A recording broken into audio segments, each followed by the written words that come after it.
Testing 1, 2.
English, English.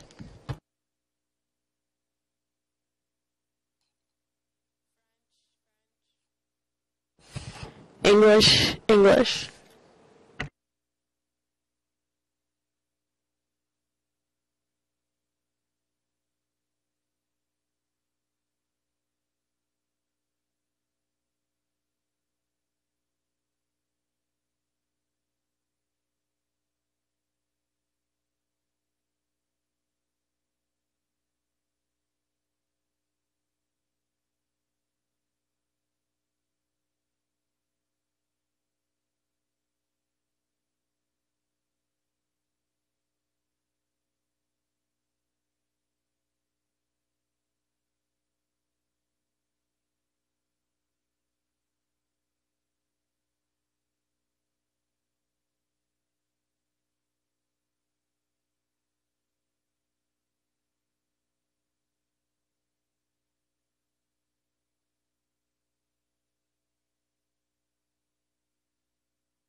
Good morning, ladies and gentlemen.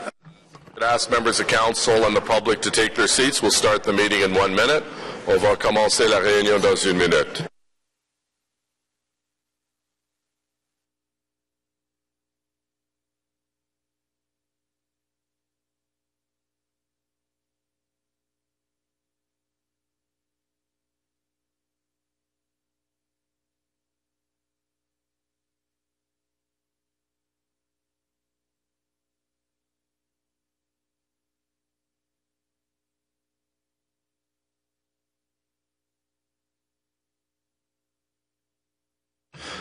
Good morning, ladies and gentlemen. Bonjour, mesdames et messieurs. Bienvenue à la conseil réunion du conseil municipal. Welcome to the City Council meeting on December 10th, 2014.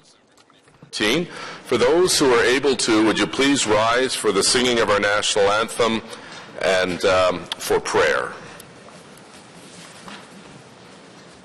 Almighty God, let us work together to serve all our people. Dieu Tout-Puissant, aidez-nous à travailler ensemble afin de bien servir nos citoyens. It's my pleasure today to introduce our special guests who will sing the national anthem. Brother and sister Emmanuel and Sophie Simon have been singing since they were toddlers. They grew up listening to the likes of Nina Simone and Whitney Houston. Ils ont pu perfectionner leurs arts au centre. They developed their talent at the Artistic Center of La Salle before performing throughout the Americas and Europe. Even and downtown Ottawa, both Emmanuel and Sophie have been active in their communities, singing in churches, at private functions, and at various charity events. With 15 years of professional experience, they have performed with Josh Groban and Lyle Lovett, to name a few. Emmanuel's classical training has even brought him to perform on Broadway and at the historic Carnegie Hall in New York City. Ladies and gentlemen, the Simons of Jazz, Emmanuel and Sophie Simon. Oh, Canada, our home and native land, true patriot love in all thy sons command. Car ton bras sait porter l'épée, il sait porter la croix. Ton histoire est une épopée des plus brillants exploits. God keep our land glorious and free. Oh, Canada, we stand on guard for thee. Oh, Canada, we stand on guard for thee. Oh, we stand on guard for thee.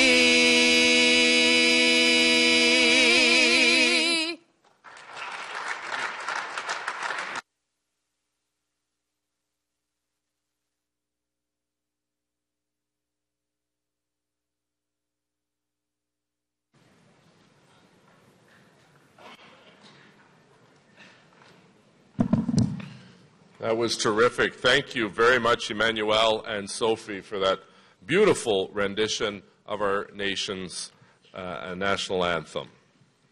At this point in our program, we have the Mayor's City Builder Award, and I'd ask Patricia Tate to come forward, along with Patricia's ward councillor, Councillor Eli El-Shantiri. Welcome, Mrs. Tate. If we could just ask you to come here, and welcome to you and your husband and one of your sons.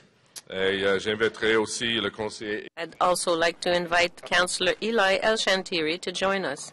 Merci. It's a pleasure today to take this opportunity to recognize the outstanding contributions of Ms. Tate and what she has done for her community of West Carleton and Ottawa as a whole. Patricia is a community leader and enthusiastic advocate of our city's waterways.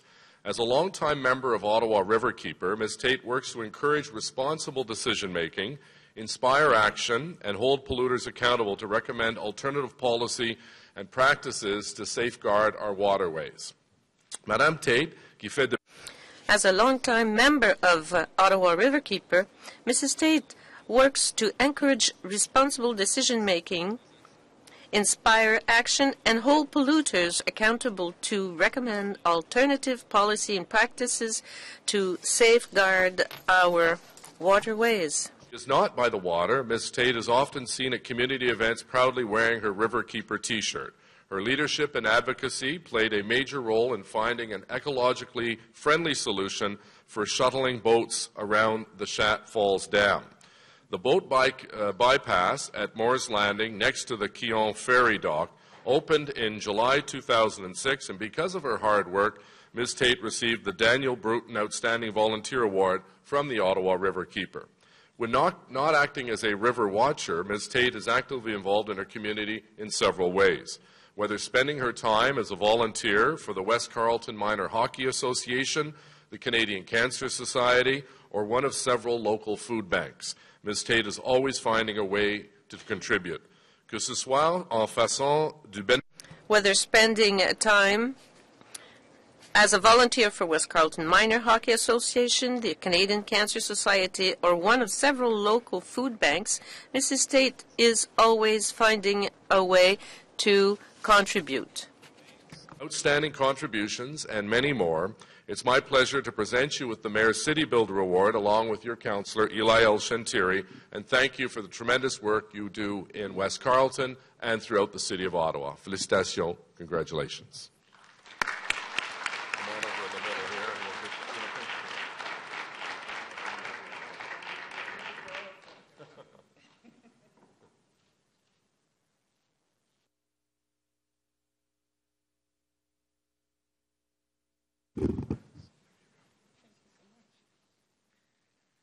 Thank you.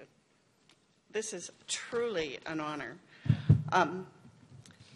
I hadn't realized that the mayor was going to talk so much about the Riverkeeper, but I did want to say a few words about the River Watch program, which is a program that we've had in the Ottawa Riverkeeper.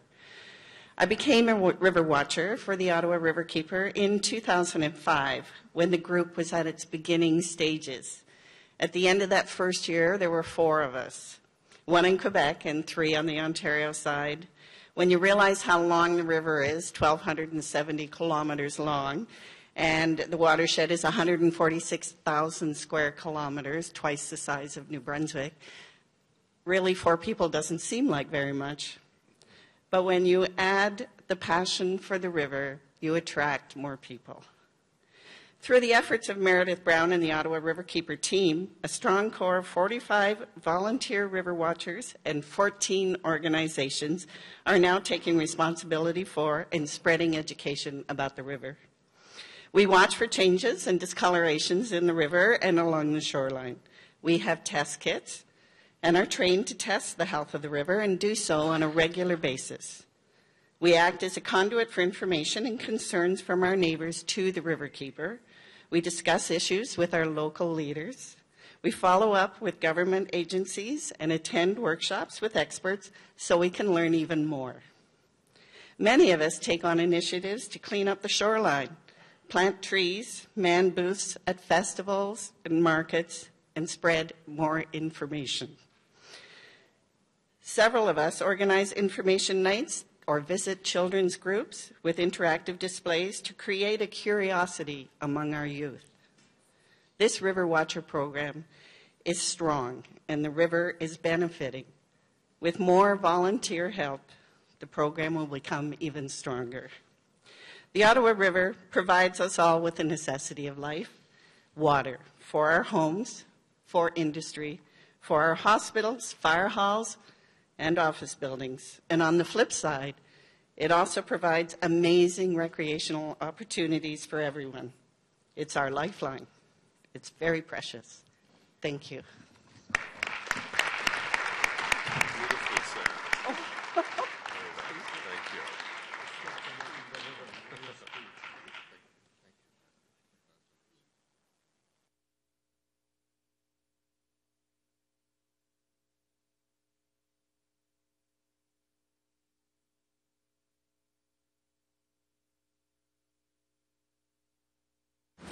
Thank you very much for those beautiful words. Madam Deputy Clerk, roll call, please. Conseiller Manette. Present. Councillor Middick. Present. Councillor Harder. Here. Councillor Wilkinson. Present. Councillor El Shantiri. Present. Councillor Caudry. Present. Councillor Taylor. Here. Councillor Shirelli. Here. Councillor Eglai. Here. Councillor Deans. Here. Councillor Tierney. Present. Conseiller Fleury. Ici. Councillor Nussbaum. Present. Councillor McKenney. Here. Councillor Leeper. Here. Councillor Brockington. Here. Councillor Chernyshenko. Present. Conseiller Cloutier. Present. Conseiller Blais. Present. Councillor Giroux. Present. Councillor Moffat. Here. Councillor Kakish. Present. Councillor Hubley. Here. Mayor Watson. Ici. Le quorum est 10, Mr. le Maire. Merci. Councillor You have quorum. motion with respect to my inaugural address. Councillor Monette, s'il vous plaît. Thank you, Mr. Mayor. Moved by myself, seconded by Councillor Taylor, that the Mayor's remarks given at the inaugural ceremony on December 1st be printed in the minutes of today's council meeting. Questions and comments on the motion? Carried. Thank you very much. Confirmation of minutes of the regular meeting of the 26th of November 2014. Adoption de procès-verbaux. Carried. A declaration of interest, including those originally arising from prior meetings. Déclaration de conflit d'intérêt. None. Communications as received. Regrets, absence, no regrets filed to date. Motion to introduce reports. Motion portant présentation de rapport. Councillor Shirelli et Fleury, s'il vous plaît. Thank you, Your Worship. It's moved by myself, seconded by Councillor Fleury, that Planning Committee Report 79A be received and considered, and that the rules of procedure be suspended to receive and consider the report from the City Treasurer entitled 2015 Proposed Budget Direction and Timetable, the report from the City Treasurer and Deputy City Manager, City Operations entitled Designating Ottawa Community Housing Corporation's affordable housing stock as municipal capital housing facilities exempt from municipal and school property taxes, and nominating Committee Report 1, Section 29.3, because of the urgency of the items contained in the report's specific reasons set out below. You don't want me to read those reasons, do you? Sure, why not? Okay. Waiver of the rules is being considered for the report from the City Treasurer entitled 2015. Unless there's agreement to dispense. Dispense. It's only 2 pages. On the motion, carried. Thank you, Councillor Shirelli. Report, City Treasurer report. We have a presentation, so we'll hold that and come back. Item number 2, designating Ottawa Community Housing Corporation's affordable housing stock as municipal capital housing facility exempt from municipal and school property taxes. There is a presentation, unless people are comfortable they've read the material. Councillor Brockington, do you have questions? No, I'd benefit from the presentation. What's that? I would like to have the presentation. Okay. We'll come back to that. Committee reports, nominating committee report number 1. We have one friendly amendment. Councillor Harder, would you like to move it?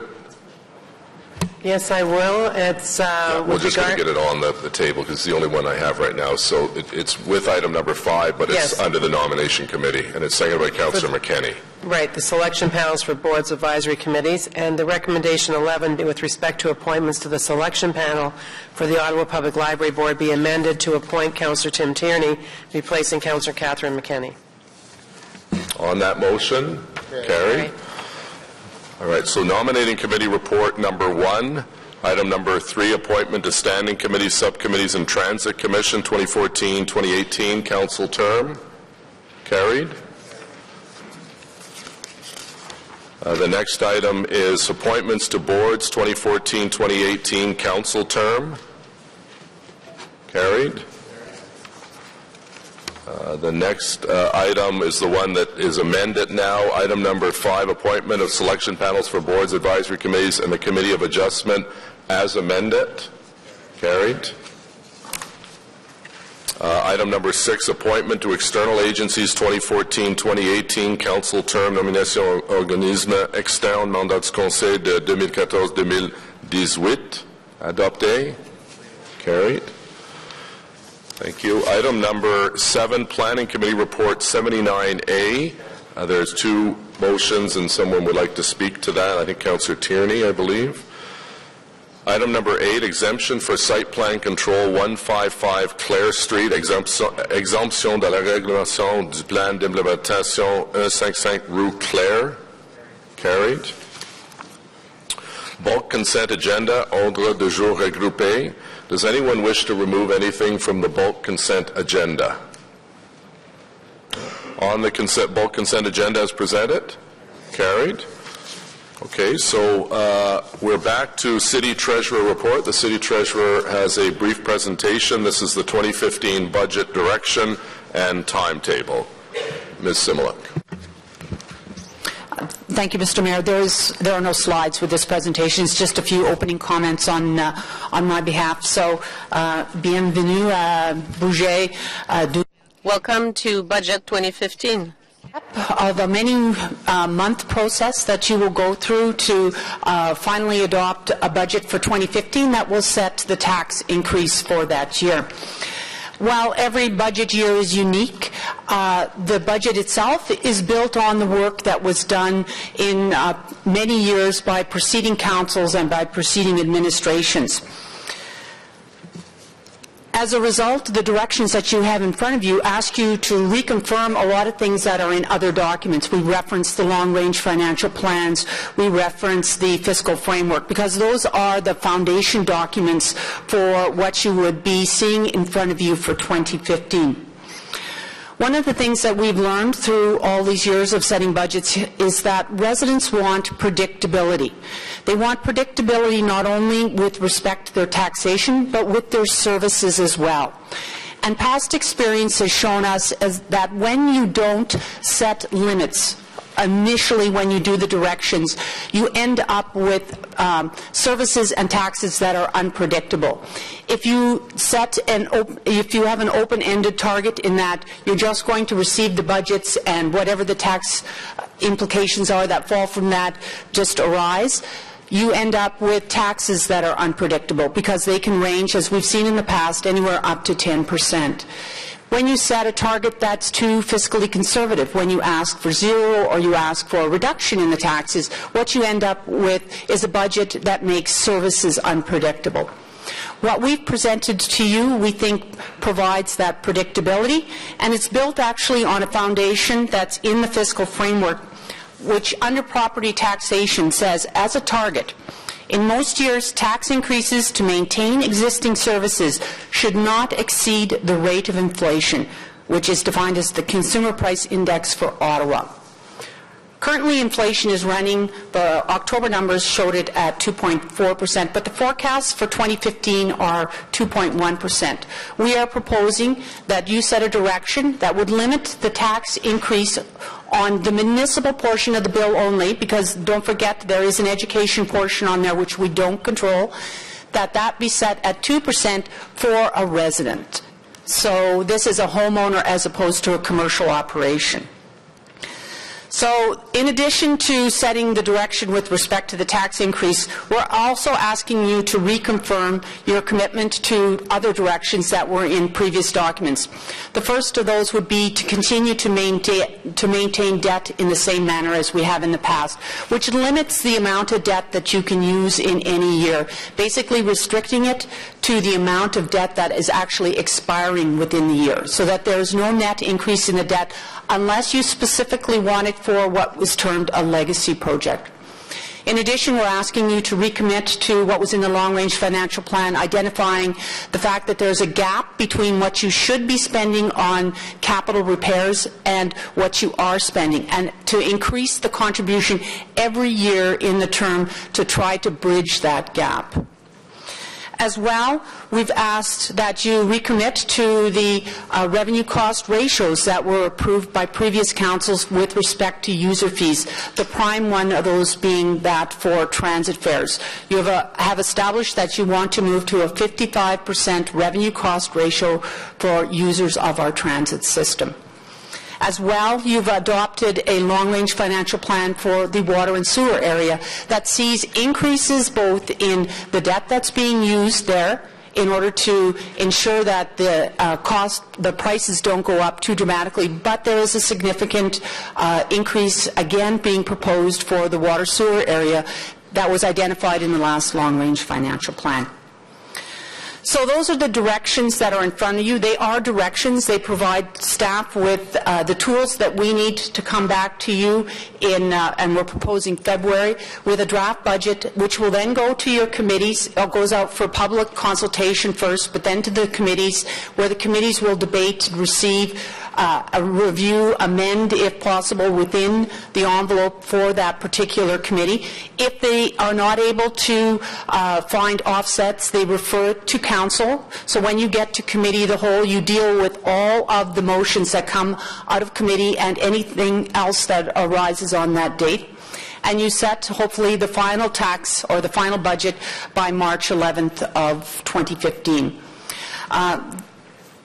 The document in front of you does not have the dates yet for the when we will be doing the 4 multi-ward consultation meetings. We will be sending you a memo to advise you of those dates and putting that on our website. We typically like to make certain that wherever we're having them, that the councillors who represent those wards are available that date. So it takes a bit of time to confirm with you your attendance of those. So that will be forthcoming. And that is the conclusion of my comments, Mr. Mayor. Great. Thank you very much, Madam Treasurer. Just a couple of opening remarks. I'm asking for Council support for this reasonable, responsible, and predictable 2% tax target that is contained in the report. This will allow us to be clear to city staff and the public that we will constantly look at ways to operate more efficiently as an organization. We made a lot of progress controlling expenses over the last 4 years, and I believe this is as a direct result of the tax target that was set by the Council at the time. Over the past 4 years, we did a lot of progress to control our expenses, and I think that's the result of the target of last Council. The use of outside consultants significantly. We took a close look at frontline services and moved some of them online in order to save money. We also sought out initiative private sector partnerships to keep costs down for residents. And as you saw in the last term of Council, we saved millions of dollars for taxpayers while also investing in important Council priorities in all parts of the city. This included record amounts in cycling and affordable housing and improving community infrastructure and community facilities to ensure a high quality of life for residents. Keeping taxes down is not just about controlling expenses, it's also about leaving as much money as we can in people's pockets. Le maintien des impôts vise à contrôler les dépenses. We want to control expenses, yes, but leave as much money as possible in the pocket of the residents. The cost of home ownership as low as possible for someone who owns their home and who lives on a fixed income. A tax target is a way to enact the same sort of fiscal discipline with which any Ottawa family can be familiar. Now, you'll hear some people say the 2% target is too high. Others will complain it's not high enough. I think we will be able to find the right balance with this target. We will need to be realistic and seek middle ground in order to provide good value for residents that is also affordable for homeowners. I think the target allows us to accomplish this goal, and I thank the Treasurer for her excellent report. And we now have questions and comments. Councillor El Shantiri, please. Thank you, Mr. Mayor.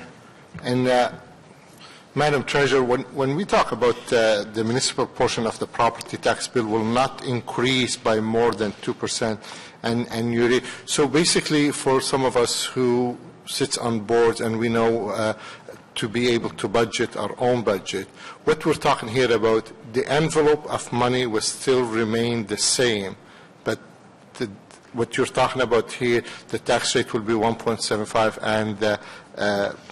and the adjustment will be from the growth assessment. Is that correct? Yes, Mr. Mayor. The problem with setting a tax rate at 2% for a residence is that it doesn't actually generate 2% in terms of total taxation, and that's because of the province many years ago set a threshold for commercial taxation, well, actually all classes other than residential. If they exceed the threshold, the ratio threshold of 1.98, you are not allowed to pass a full budgetary tax increase to them. So commercial assessment is currently over 2. So if you set a 2%, if you increase the taxes by 2%, only 1% is all that we can pass on to commercial. The portion that they don't pay gets put onto residential. So if you set your tax target at 2%, it'll end up being 2.25 on residences and 1% on commercial. So as a result, we've said it's 2% on a residential tax bill, which means working backwards, you actually are only increasing the taxes that the city will receive by 1.75. Now, luckily, we have assessment growth in the city in 2015 that we are forecasting at this point to be an additional 1.75% as well. So between those two numbers, we have allocated envelopes for all of the boards based on their pro rata share of those two envelopes. And yes, the police, I believe, are receiving something to the tune of $8 million. Okay, well, thank you for this, because being a former commercial property taxpayer, so I believe what you've done here, you did the mathematical calculation, so otherwise the residential will have to, the bill will end up being more than 2%. It will be almost 2.5% if you didn't do the background mathematical calculation. Am I correct on this? You're absolutely correct.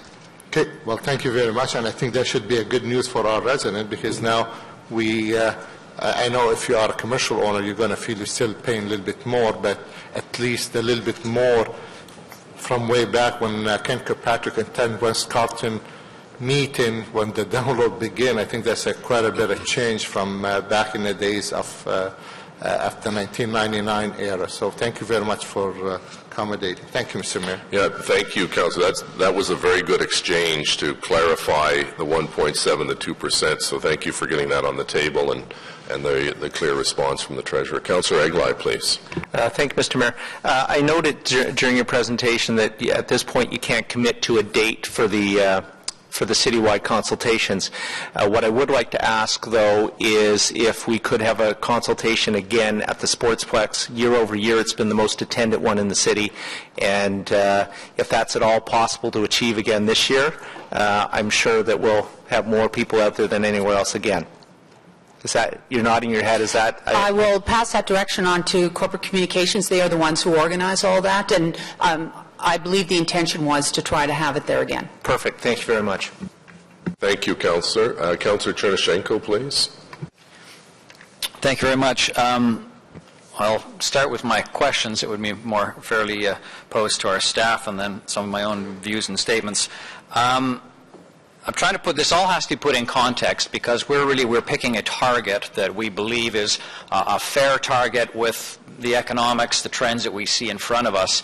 And of course, a great example is worrying about fuel prices as they went up and up and up, and now suddenly we find ourselves in, who knows, 1 month, 1 year, 10 years of fuel prices going down. So that's clearly, an example. What would it be fair to say, you talk about the inflation rate right now was 2.4%, is 2.1%. Do you analyze a sort of cross-section of economists' forecasts in recommending or supporting a target like this of 2%?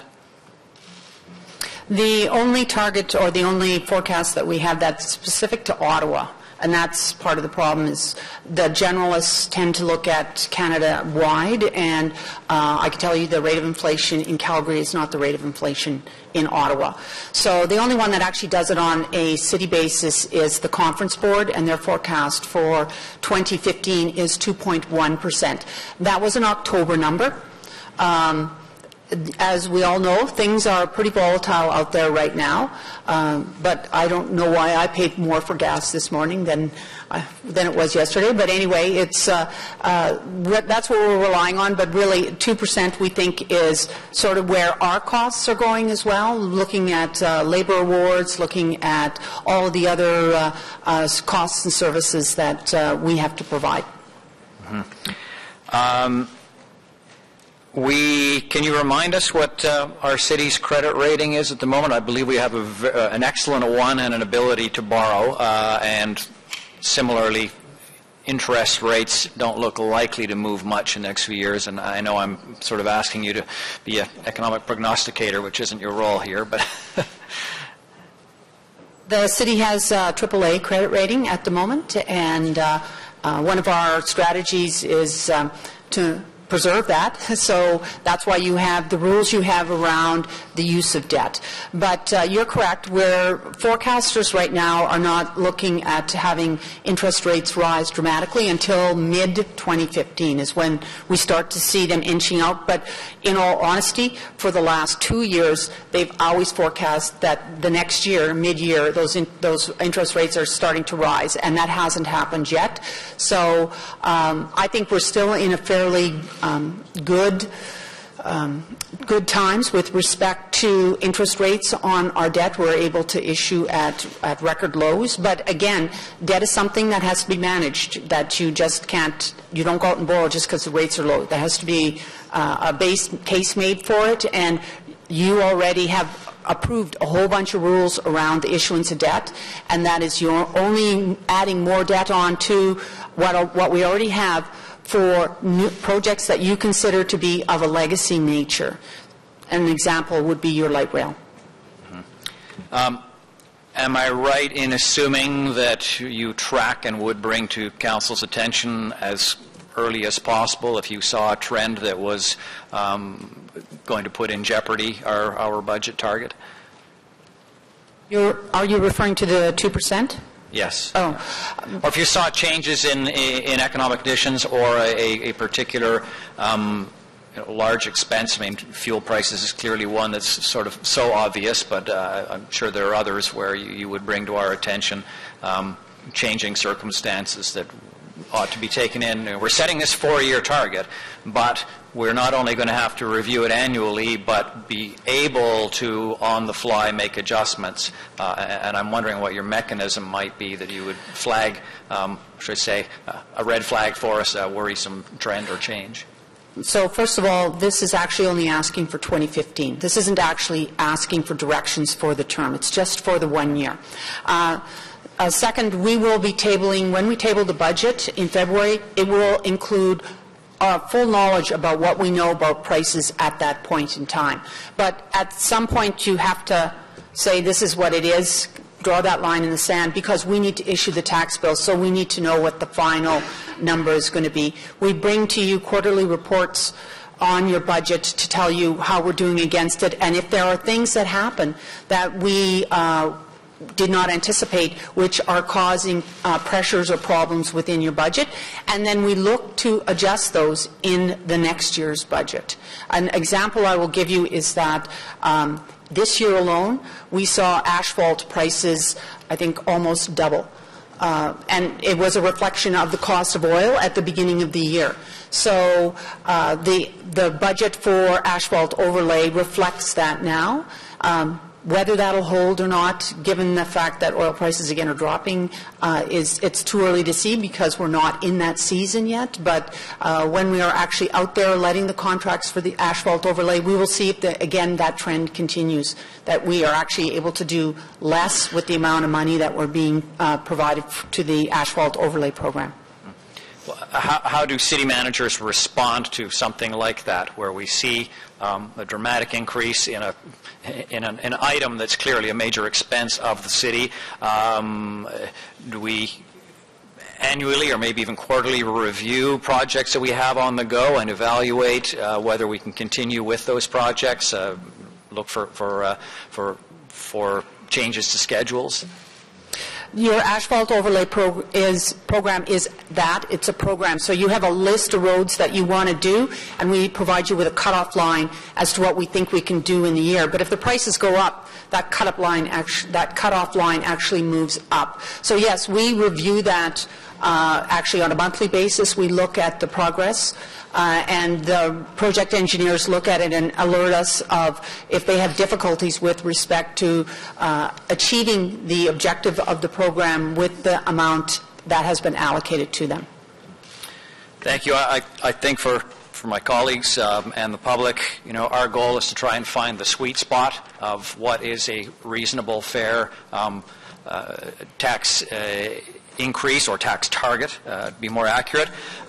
It's a target, it's not a hard cap. That's an important distinction. If we see that services are being eroded in a particular area, and I would say it's a target, not a hard cap. It's flexible, but a very strong political case is going to have to be made if we feel an increase is necessary. So I'm comfortable with the target, but also in putting out there that I know if I've identified something that I feel we are not doing well enough, if there are vulnerable members of our community who need greater assistance, then I feel it'll be my job to flag that and push for an increase if that's necessary.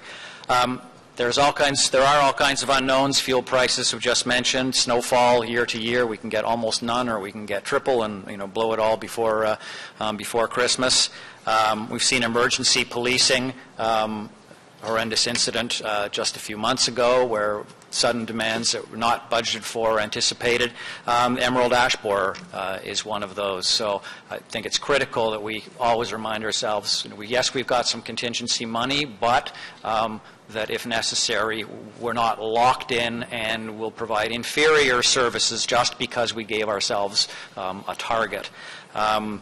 I've heard from many residents, some on fixed income. Some of you may have got some letters recently, people reminding us that it's that there are many people, perhaps as many, maybe more, who feel like they are prepared to spend a little bit more if it is to assist the most vulnerable. We tend to hear frequently, most often, from those who want zero increases, but there's a similar sort of group in our community who's quite prepared to pay for good services.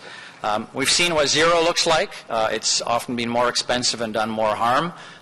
Zero tax increases, but I feel that 2% is a good target to aim for. Thank you. Great. Thank you very much, Councillor. Questions and comments? Councillor Fleury, please. Merci, Monsieur le Maire. I'll start. Thank you, Mr. Mayor. Me to some questions. Last term, we were very well served by having a combined discussion and set target, not only in our committees but as a council. But we heard positively from our residents saying, we know what to expect for the next while. And reviewing the budgets over the past 4 years, every time, especially in the CPS committee, we'd see efficiencies in Service Ottawa. And Service Ottawa seemed to be the one where most efficiencies were found. I don't know if much more efficiencies can be found through that service. I know that we're always looking for better ways of offering the service, improving our service. My question is relating to, if we set this target at 2%, are we able to turn to our residents and go back to our communities and say that the levels of service in community centers, in winter maintenance, in 311 responses and others, because the way we respond to services is complex and wide-ranging. But can we go back to our residents and say that with this target we're able to maintain the services that they've learned to expect from the City of Ottawa? Councillor, through the Mayor, yes, the management will take this budget direction. We're already working and on plans that would be adjusted depending on whether you confirm this direction or you change it. And the goal is to allocate envelopes to departments and departmental managers, and then they work within that to identify how they can accommodate the provision of the current standards of services within that. If there is a scenario where they're unable to do so, then that is an issue that's elevated up through the management review of the budget. But that the intent, and I can tell you that I believe I have a level of confidence that in working with the Mayor's office, we would be able to develop a budget that we would table with you that would meet these budget directions and would not involve significant changes to service standards as they exist today. It will be difficult, but I am confident that we can attain that. Well, that's reassuring for me. It's reassuring for our community. It'd be also important, and maybe this is just a comment to the Treasurer in the budget process, but for me, last year, for example, when we did find efficiencies, there was efficiencies within departments that, in the end, I discovered through bylaw services, for example, that one key position, not the individual, but the position, was not retained, was not replaced. And I find that tough in the budgeting process to identify, because to me that's a direct link to service and our response. So through the process, if we can clearly identify that, that'd be helpful. But I think that with the direction, it kind of sets an important tone for that 2% target. Thank you.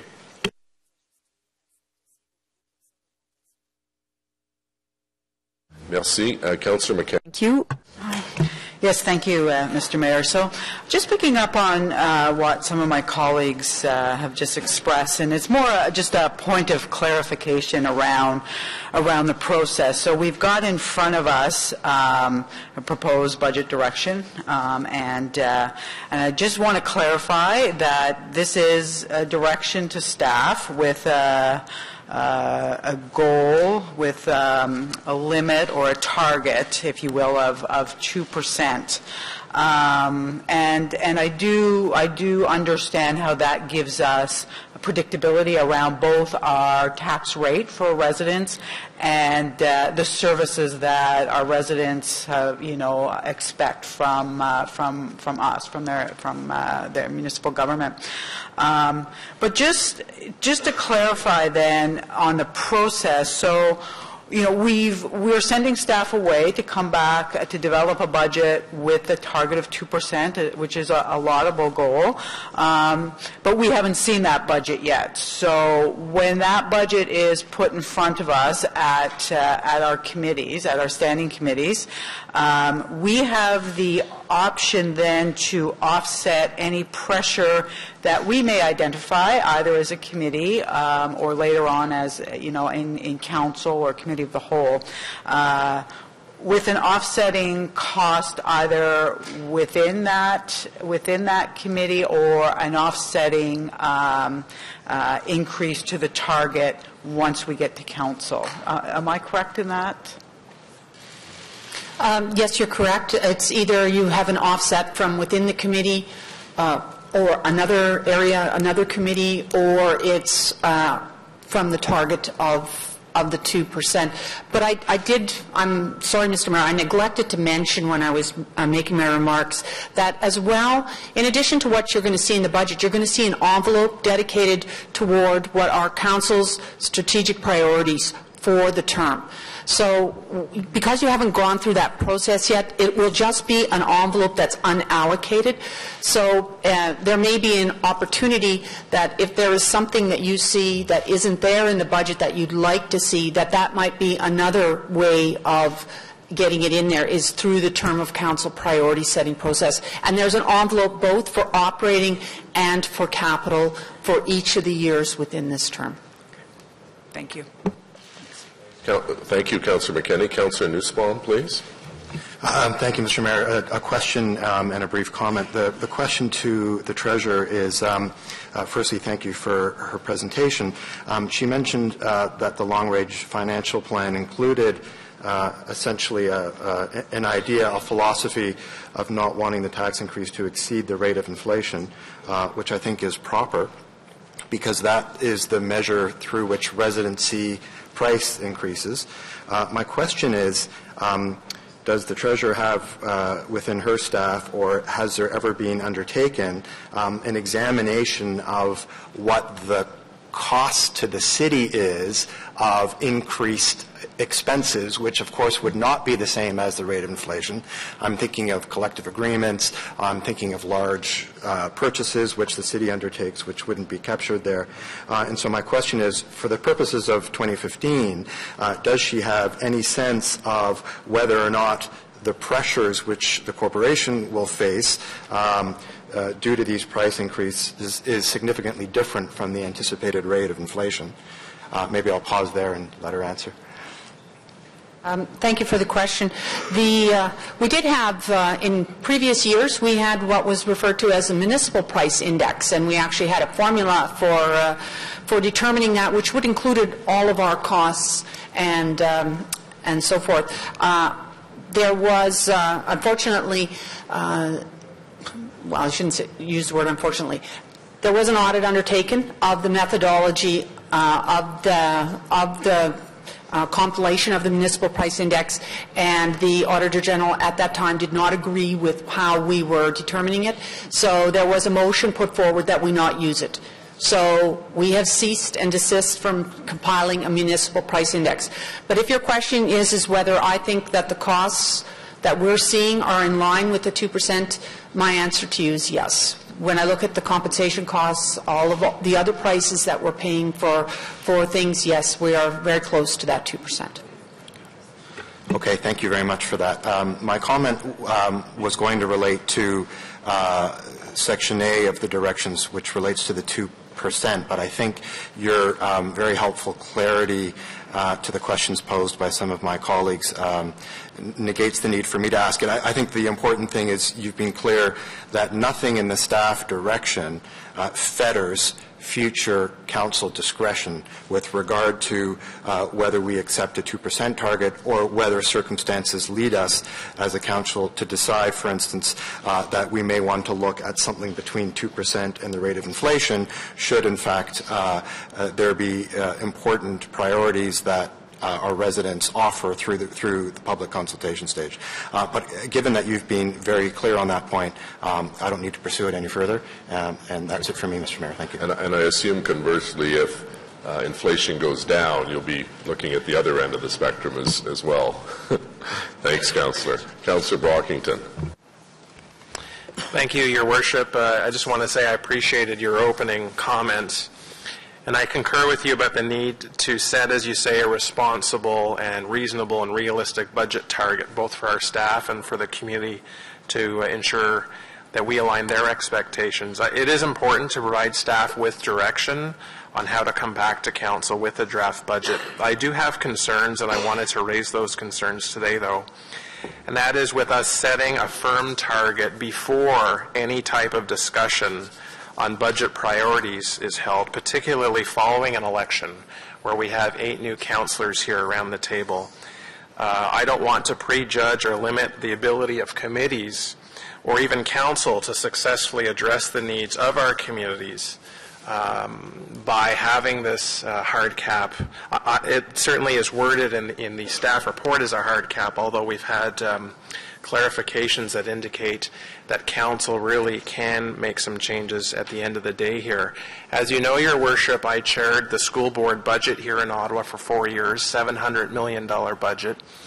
And what I really appreciated about that process is we had a strategic visioning exercise which, for that term of that board, laid a roadmap out for the school board of where we wanted to go, what the direction was, and what type of priorities we had. And it was that strategic process that fed into the budget priority. So what you didn't set a budget priority first and then decided what your priorities were. You decided what your priorities were, and it was based on those priorities you were able to align your budget accordingly. So I'm a firm believer in strategic vision and priority setting, which then leads into your budget process, and you can go forward that way. I don't know where we're going in the medium to long term for this city, and I think it's critical that this council, sooner rather than later, have a sit down and have a strategic vision and priority setting exercise. If we look at page 6 of the staff report that was provided to council, just below table 1, where staff identify the tax targets for 2015, Staff identified $24 million new dollars from assessment growth, $24 million new dollars as per the tax increase if it's at 2%. When we allocate that pot of money to the targeted allocation for police, transit, library, public health, and the Auditor General, we're left with approximately $30.6 million. In the staff report, it says this $30.6 million will be required to fund increases in compensation, inflation on materials and services, legislated increases for social services, and growth in services stemming from the addition of new assets and new residents.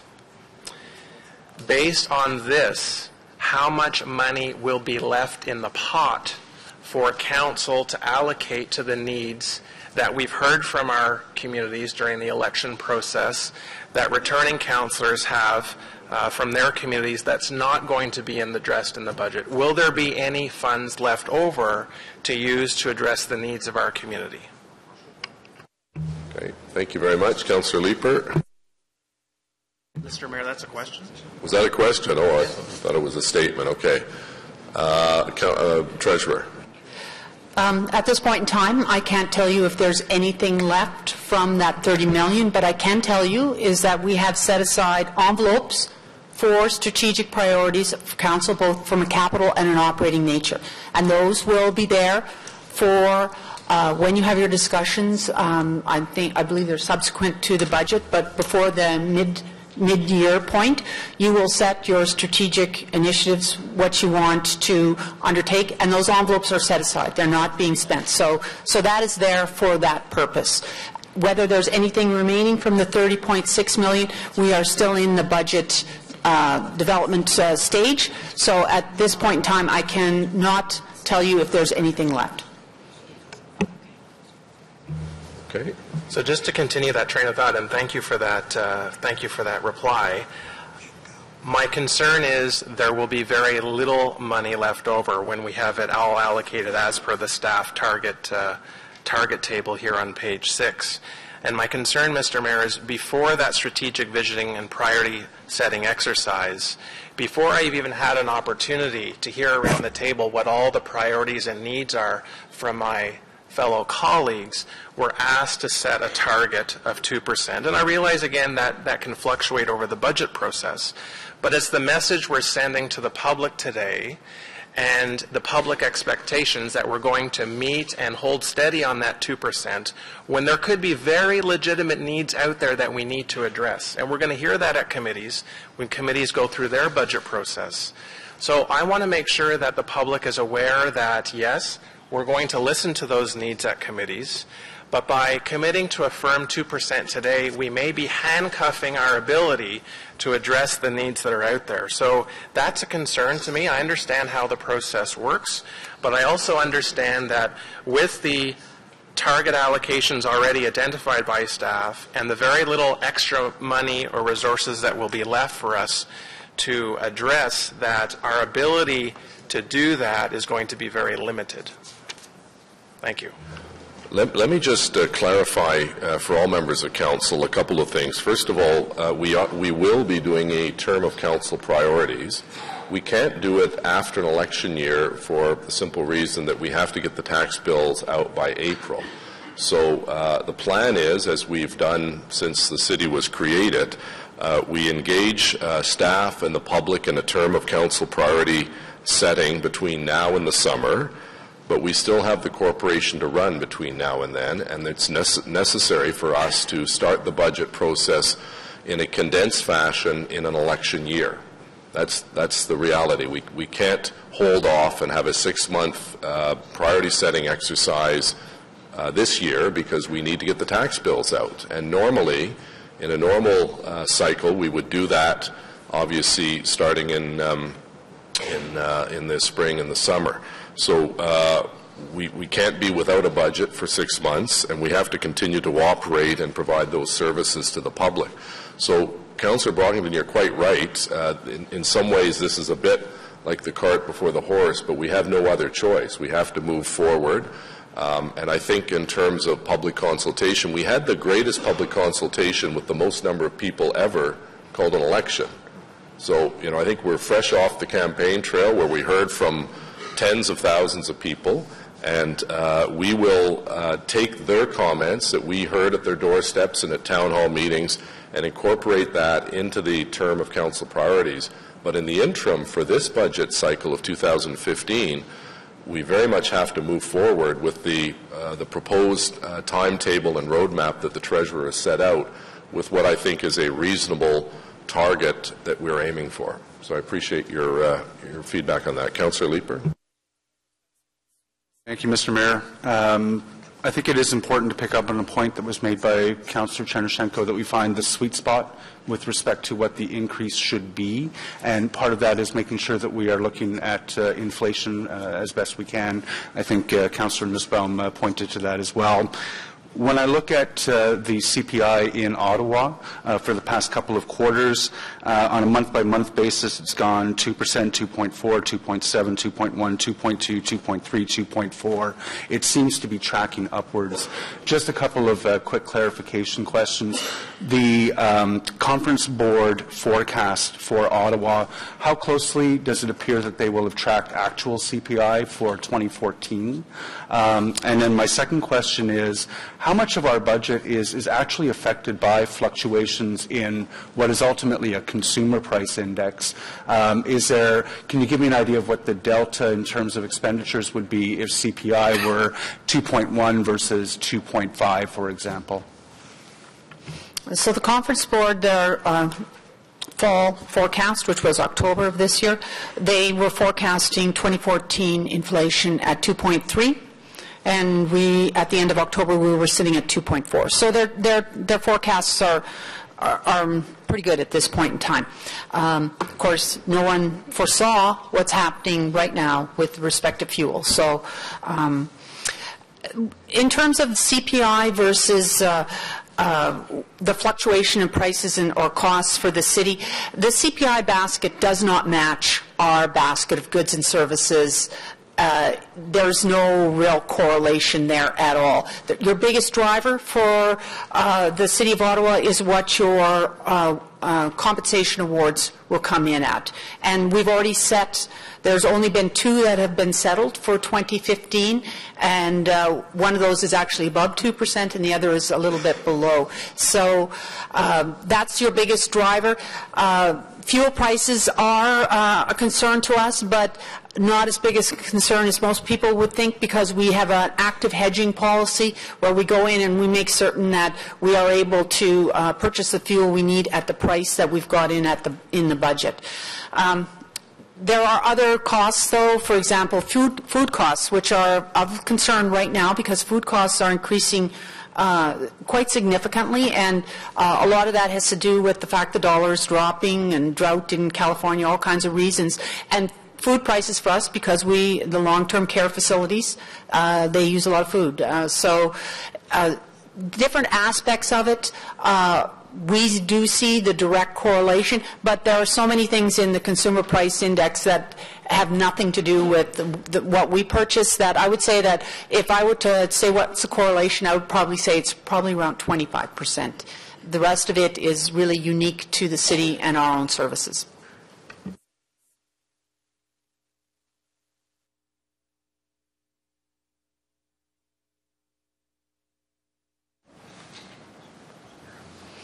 In absolute dollars, I would probably say, well, actually, I can't give you that number. I'd have to do some work first to ferret out what all those portions of the CPI represent. I couldn't tell you offhand what that represents, but it would not be significant.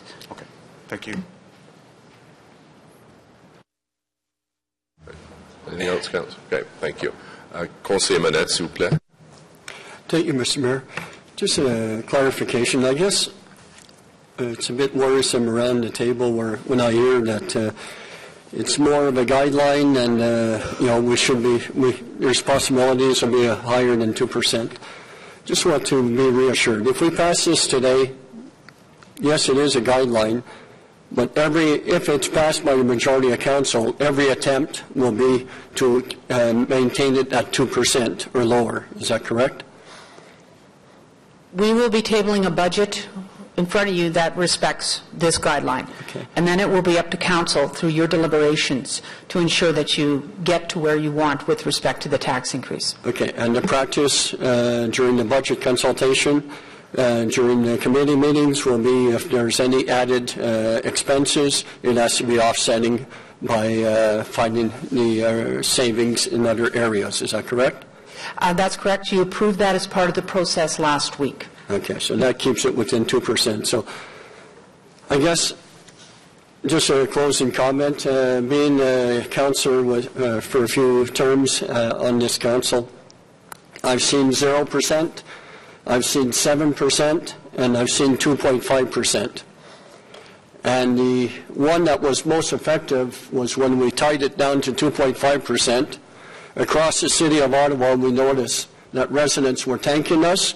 We're coming out to the meetings, not in large numbers to yell or to complain to us. We're coming out at the meetings to say, thank you for your approach. You're maintaining the services, and you're maintaining it at an effective rate of increase. I would hope that this council, after we pass, if we pass this today, that we work towards the 2%, and I am sure that when we have public meetings, the residents will be coming with the same mindset, and I think from the new councillors, they will see that residents are quite pleased when we put a set amount on the table and it's a realistic amount. Thank you, Mr. Mayor. Merci, Conseiller. Councillor Shirelli, please. Thank you, Your Worship. I was just wondering if we could get a clarification on what the process will be if what Councillor Brockington and McKinney were talking about were to happen once we reach Committee of the Whole. Because at Committee of the Whole, it is possible for a committee to set aside or modify a so-called hard cap, but at the same time we also have the resolution that you have the offset, which prevents the modification of the hard cap. So which is it? My interpretation of this is that when you are at committee, it has to be offset by a reduction in another area. But when you get to Committee of the Whole, you are allowed to cross those boundaries, and you are also allowed to look at whether, in fact, you want a higher tax increase or a lower tax increase at that point in time. So it's at Committee of the Whole, as Mr. O'Connor always says, Council is supreme, and they can decide whatever they want to decide. All right, that's good. Could you also go over some of the other sort of the oversight that you and your department conduct on a daily basis toward achieving the best savings we can out in the market? Like what happened in the last week with the endowment fund and that kind of thing? Councillors, what Councillor Shelley is referring to is I had a meeting with him yesterday, and I disclosed to him that we have an endowment fund of $200 million that's invested 60% in the stock markets, and we hit the sweet spot that you referenced because we took the money out for 2015 just before the markets crashed. So yeah, so that line in the budget is safe for 2015. That's good. So it's hidden under someone's pillow somewhere, right? It is in the Citibank account. That's good. All right, and yeah, I agree with with what actually what the mayor said earlier, that we need to do this now because of the fact of the calendar and where we are in the space-time continuum. So. But we do have the opportunity to undergo additional priority setting exercise before summer. So I don't think we are abrogating from that at all. Thanks. Thank you. Councillor Caudry, please. Thank you very much, Mr. Mayor. And thank you very much for your presentation, Ms. Similek, and giving us some facts and background items on the budget process going forward, as well as impressing upon us in terms of the inflationary rate in the city, as well as what are some of the parameters that affects that going forward. In terms of the budget itself, I know over the last term we did look at some efficiencies, or quite a few of the efficiencies in the budget, in order to save some funds or some money. In terms of one of the items that was put on the table by myself and some of my colleagues was about the vacant positions in the department. And this question I'll direct to Mr. Kirkpatrick. I just want an assurance that that process will continue, not only in terms of looking at efficiencies, but specifically the vacant positions and the labor force going forward in order for us to meet this number of 2% or even lower. Yes, Mayor, and I think with respect to the answer I was giving to Councillor Fleury, so when we allocate those envelopes to departmental managers to develop their budgets within, the challenges, both inflationary, the assumptions about collective bargaining, growth challenges in terms of the size of the systems that they're operating or maintaining, there are a lot of base budget challenges, I'll call them that. And so managers need to look at their operations and need to look at the mix of personnel and materials and supplies and other things and find ways to deliver the service standard at within the envelope that's allocated to them. And I can confirm for you that a big part of that, because labor is a big part of most departmental budgets, is looking at the staff complement, looking at where there's flexibility to make adjustments. So for sure vacancies have a hard look. And that information is reported to Council.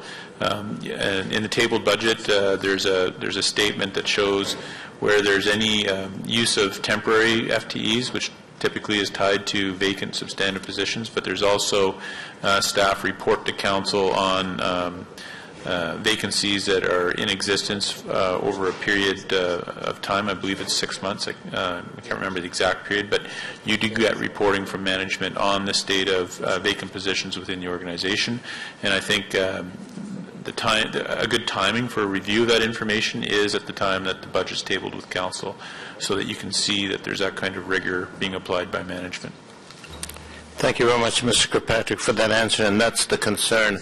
That's the reason why I asked the question, because the concern that it is one of the costs in terms of departmental reviews, and labor costs being the highest cost in any operation, especially our city, where half of the dollars are basically taken up with labor costs. So I just want to make sure that that aspect of the labor is being reviewed and will continue to be reviewed this year and this term. So thank you for your response. Thank you, Mr. Mayor. Thanks, Councillor Cadre. Conseiller Cloutier, s'il vous plaît. Merci, Monsieur le Maire. Madame. Thank you, Mr. Mayor. The city benefits from a transfer of gas tax from the province. With the downward pressure on prices, which as a consumer I appreciate, what will be the pressures on the city budget, and when do we expect, what's the timeline before that affects our books? Mr. Mayor, there's actually no impact from the change in the gas prices with respect to our provincial and federal gas tax funding agreements. We share in, they have a flat tax, not a percentage on your purchase of gasoline. We share in that. So we've just re-signed the agreement with the province, so we already have the numbers for next year, and the federal government is one that just continues on. So there is no change expected as a result of the change in fuel prices. Okay. So we share in the 10 cent per litre and the 14.1 cent per litre provincial and federal. Revenues might go up if gas consumption goes up because of lower prices.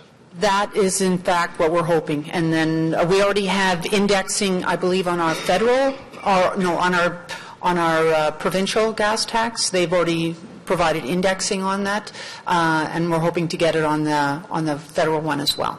Okay. I notice on Table 1, page 6, that the assessment growth portion is the same as the tax increase. Does that mean that assessment growth for next year is predicted to be about 1.75%? Is that what I can... That's correct. We are forecasting the 1.75. We've seen the rolls from MPAC already for 2015, and while they're not quite at 1.75, we know through the work that we do when we get the roll, we should be able to get it to that number. Okay. Do you project out assessment growth for subsequent years, and do you have any forward-looking numbers on those growth statistics? We do forecast assessment growth numbers out. The forecast right now is actually seeing them decline because,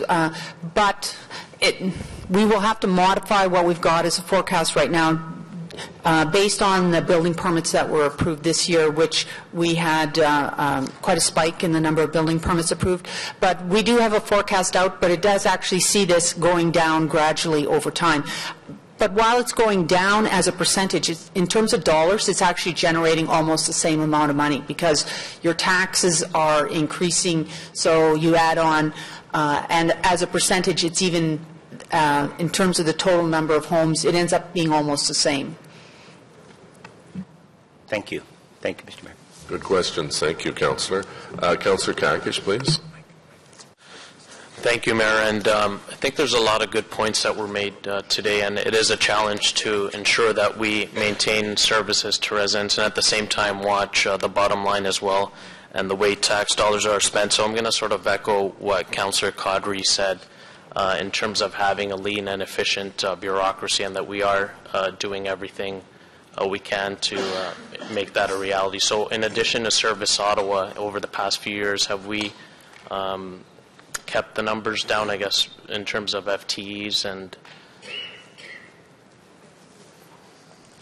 Yes, Mayor, we have, and it would be, it is our intent, I can tell you, in developing the budget at this point to not have a growth in the total FTE establishment of the city. So to be able to absorb the pressures of growth without increasing the establishment of the city in the budget that we'll table. And has most of that been done through attrition, or has it been through Service Ottawa? What are the means of getting? A combination.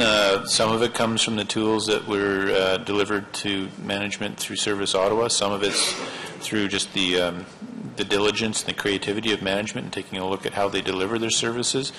Attrition is how, attrition isn't part of how we identify which positions we can eliminate. It's a process in terms of how we, from a labor and employee relations perspective, how we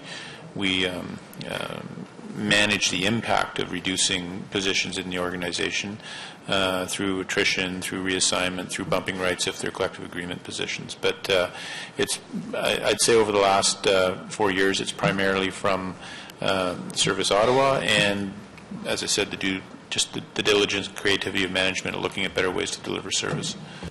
What is the existing number of FTEs, and how many did we cut it down by over the last 4 years?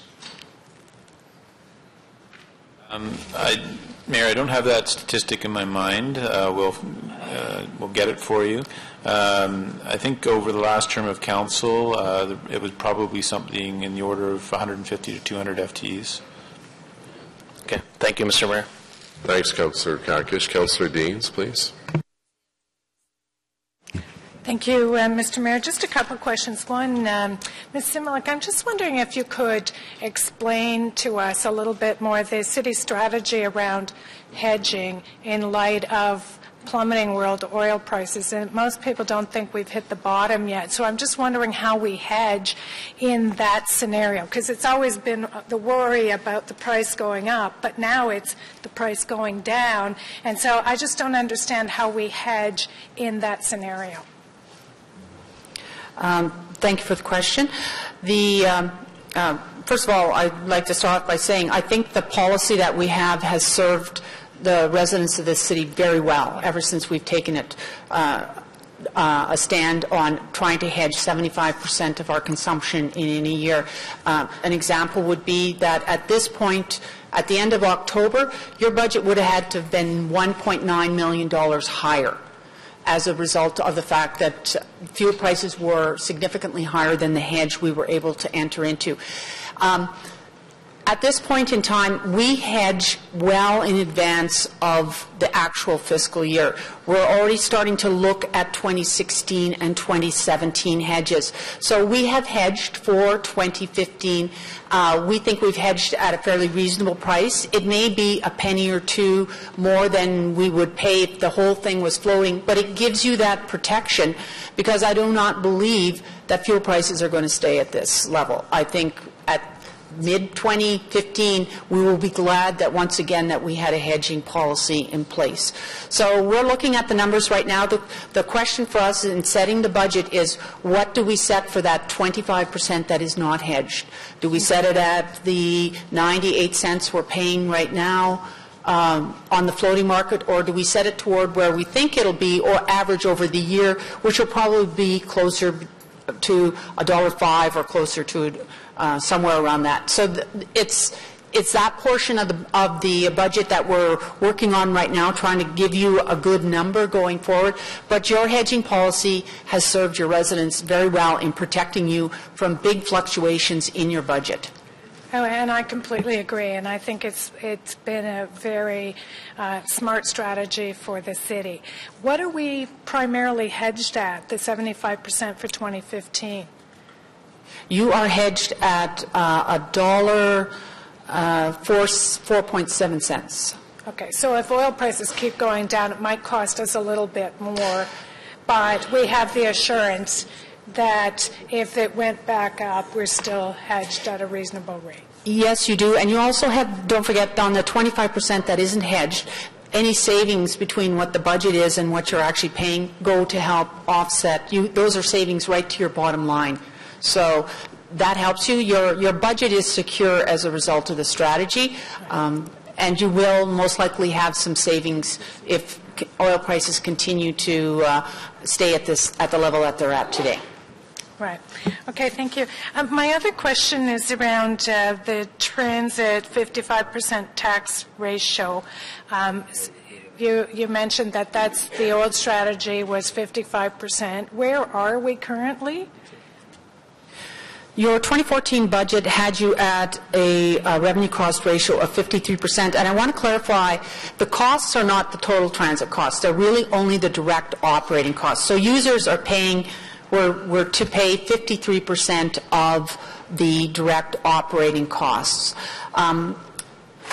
What actually happens during the year, though, is you see maybe erosion in your ridership and you see your costs go up, which is what we're seeing in 2014. We think we'll probably land closer to 52% in terms of the revenue cost ratio on the actual basis for 2014.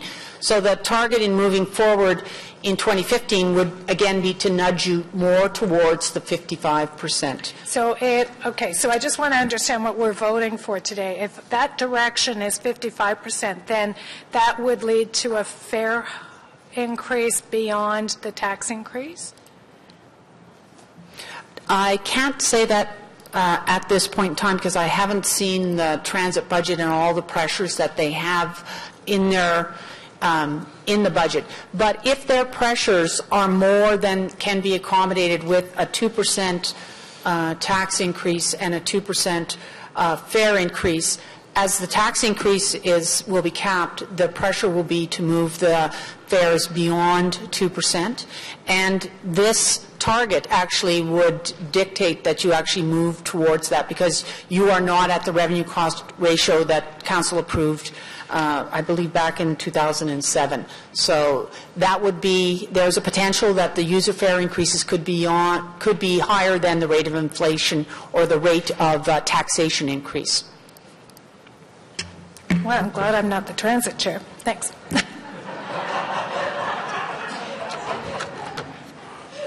Thank you, Councillor. Councillor Wilkinson. Thank you, Mr. Mayor. Just a few questions. You said that the impact is pretty well up to date on things, but I know that from history they're often a year or two behind. And we've had a couple of major construction projects in the last year or two that would, I think, add considerable tax revenue. Have you already, say, if we got the outlet mall, do you have that in the system yet or not? Or when is that going to happen because it can make a big difference to the amount of income we get and the timing of it? they've already provided us, we know for 2015 what will be added onto the roll, because there's a point in time where they have to cut it off in this year in adding new properties onto the roll. So we know what the 2015 is looking like. There are some big properties yet that are to be added on in 2015, and that's why we have not adjusted what we call the supplementary tax account in the budget. We anticipate that that will come in at the same level as it has in this year. So you're correct. We have 3 years to get a property onto the tax roll before we can't tax for it for the going back. But MPAC's been pretty I wouldn't say the word is aggressive, but they've been pretty proactive in trying to get major properties that we identify onto the tax rolls as quick as possible. So we will see what happens in 2015 with the supplementary, but yes, there is more to come in 2015, but it's on your sup line, not on your property tax on the 1.75. That's already set by the work they've done this year. So have you actually put in the budget a certain amount for the supplementary as well, or does that just become a bit of a bonus? The supplementary is included in the budget, and we've left it at the levels that it was at for in 2015. We'll keep it at the same level it was at 2014. We had increased it for 2014, knowing that there were a number of large properties that were to be added on in the year. And did you reach that in 2014? Yes, we did. Okay, so that will be helpful. The other question I have a little bit is going back to service levels and the efficiencies that we had. I know a few years back when we had efficiencies, we weren't in an annual year actually meeting some of the targets that we were doing for getting more mobile offices and all of those kind of things. Have we now met those targets, or are we still behind in them? Because one thing is setting the efficiencies in, it's another one whether you actually meet them. Mayor, we set a target at the start of last term of council of $40 million in savings over the 4 years. And granted, the savings, the implementation of the technology doesn't always line up with the budget years. However, the treasurer, as part of the budget development process, removes the efficiencies that were targeted by the budget submission at an annual basis. So council actually approved the elimination of the $40 million on an annualized basis for a cumulative total reduction of $40 million at the end of the 4 years. So in fact, you achieved a $40 million reduction in your budget, regardless of what the timing and the cycle was of the actual investment of the technology. That's fine, but if we actually don't actually receive it from the, we've taken the money out, but if we don't get the efficiencies to get the savings, then that money got taken out of something else to balance the budget. And I hear all the time about the reductions in service levels. I hear from the field crew they don't get a new parks in, they got no new money for the new parks, so they have to do less cutting in all the old ones, etc. So is that how we're doing this, by actually taking it away from other services and actually reducing our service levels, or is it very close to meeting that $40 million? I know the timing will vary a lot, but how much lag is there? Mayor, the issue on growth and how all that's managed are actually two separate things. The investment that we made, the council made in the organization, the $80 million, actually allowed us to maintain our service levels. Sure, the organization was under pressure. We had tax targets to meet, and as the city manager just said earlier, the managers in the various departments and the department heads had flexibility to make adjustments in their budget and look at their total operation to be able to meet their targets, because often the efficiencies that were taken out didn't always line up with the benefits or the investment they got. That's part of a normal organizational management that happens in any large organization that undertakes a transformation project. The issue is that, sure, the crews, I hear it too. That's my job every day, and I hear it every day where people are complaining that they want more. Everybody wants more. They want more resources. They want to do more. But the fact is our managers are paid to manage within the resources to maintain their service levels and be innovative about how they do that. That's my expectation. That's the city manager's expectation and Ms. Shepard's expectation. And in my view, the complaints, I don't listen to them as much, because I really do believe over the last 4 years we were able to deliver the service levels and find those savings. I could point out to you things where we haven't maintained the service, but I won't do it in this chamber, because there are some issues I think that we have to do, and I know that they've run out their budget. One of the things, for example, even the snow budget, right now we know we're already past it. We actually reduced that a few years ago for efficiencies, but it's the last 2 years we have had to transfer money from other sources because we have to still move the snow. We're going to do that again this year, obviously. And looking at the budget for 2015, are you going to take into account the fact that we have been under budgeting for the snow budget for the last couple of years? And we've certainly emptied the reserve, which hopefully we'll get some in 1 year, but we haven't lately. Marion, that's more for you. Yes, we do take that into consideration. We do look at the previous year. What were the pressures? Where did we see that we were either under budget or over budget, and what can we do about it?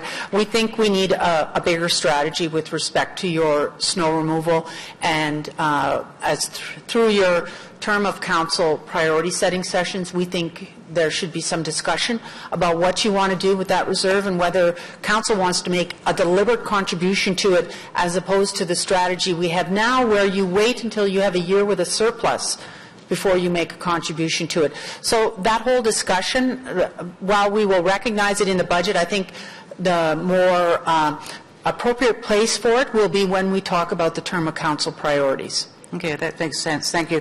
And I just wanted to say, although I asked the questions about it, I think the way that working with Service Ottawa to improve the efficiencies of how our operations going is extremely valuable to the city and has resulted in real savings, but even more so in the ability to do more for the same amount of money, which I think was part of our objective. And I want to see that continuing, but we have to be able to do it without robbing Peter to pay Paul, if I can put it that way. Thank you. Great. Thank you, Councillor. Just a couple of wrap-up comments on this discussion that we've had, and I appreciate the input from members of council. One of the things I think we all have to remind ourselves of is that while we have control over the city budget and the 2% target, we have no control over market value assessment. And many of you have neighborhoods that are considered hot neighborhoods for property reassessments where the assessment goes up substantially. And I remember many people telling me during the course of the campaign, we appreciate the 2%, but just remember my taxes went up, 15% or 20% because the assessment in some of these neighborhoods in all parts of the city went up well beyond any rate of inflation. So our job is to try to control what we can control, the French expression, mettre chez nous, that we can control our spending and our program costs, because many of our constituents are struggling with reassessment and the market value assessment system. The second point to remember is that we also have that infusion of dollars through assessment growth. As the Treasurer has indicated, we're looking at about 1.75%, which brings additional dollars in for programs and services and so on.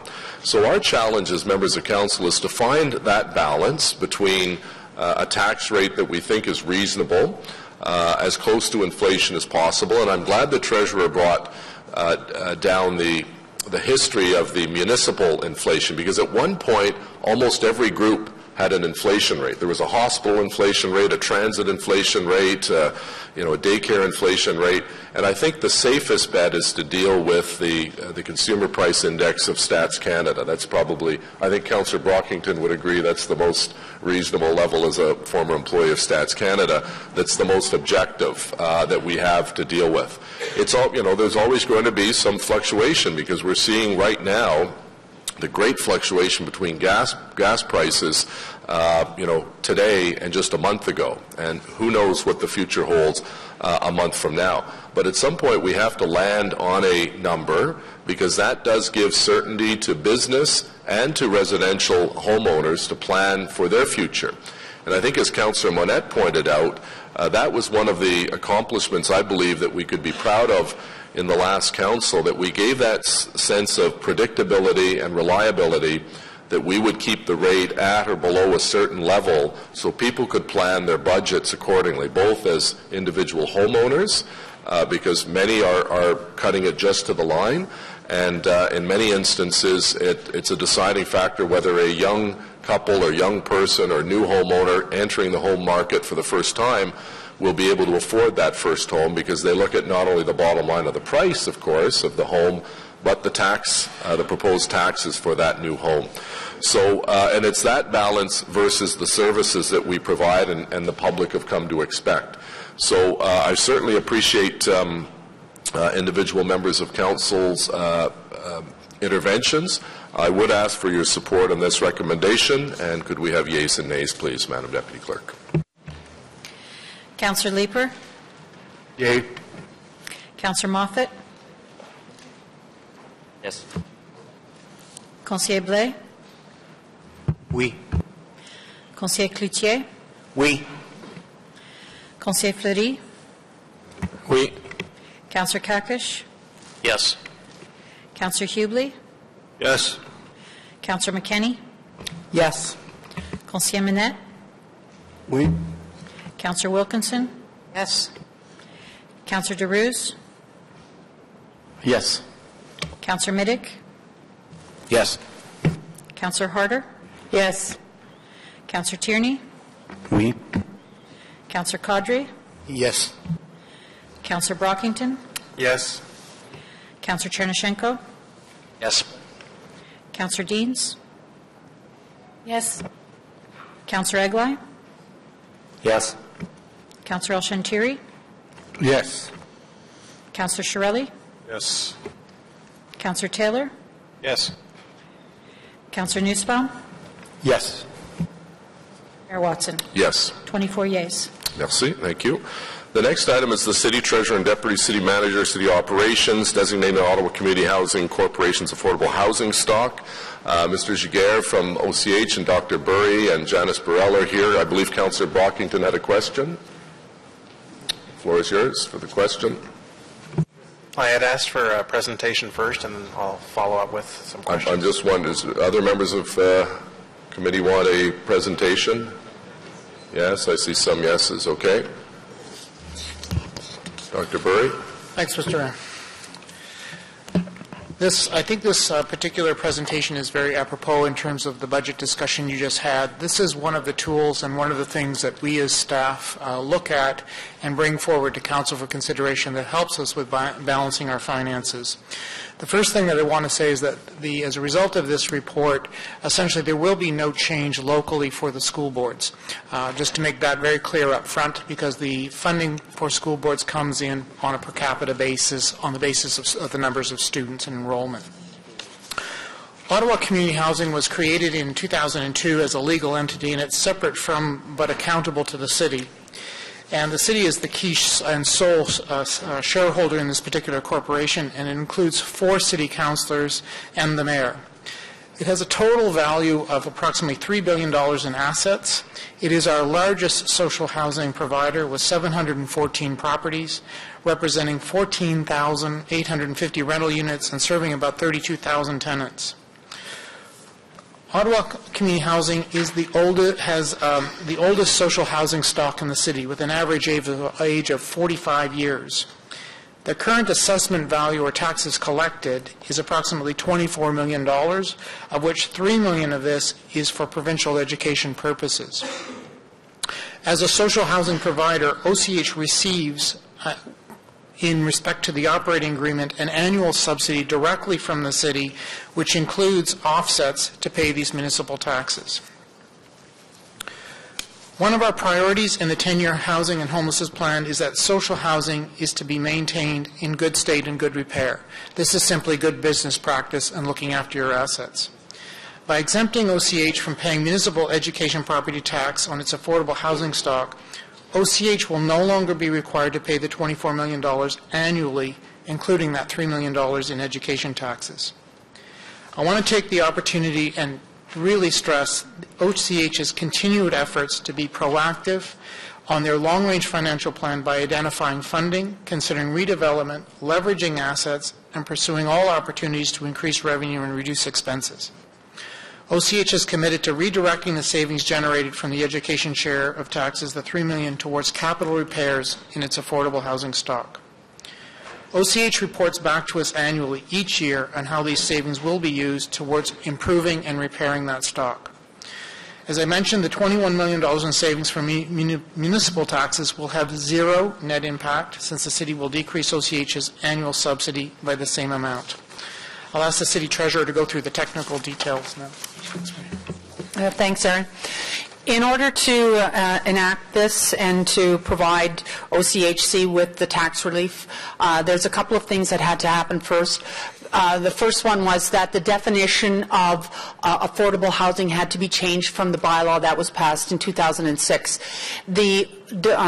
The previous bylaw basically pegged affordability to the individual who was renting the unit. You now have to make it actually, because it's taxation which is with the unit, not with the individual, you have to change the definition so that you define affordability for the unit. So we're recommending that it be amended to be rent at or below the average market rents in Ottawa as determined by the Canadian Mortgage and Housing Corporation.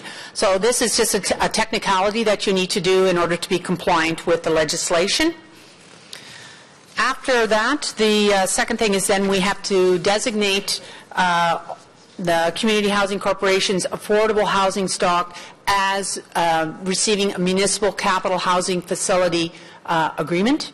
So we enter into that through the bylaw process that you have today, and then you enact the bylaw, and then we go away and do the work to take this assessment basically off the tax roll, and they will no longer be receiving a tax bill from the City of Ottawa.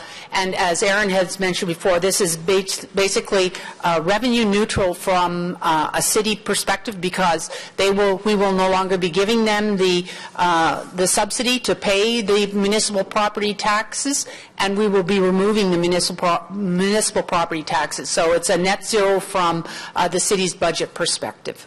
Thank you.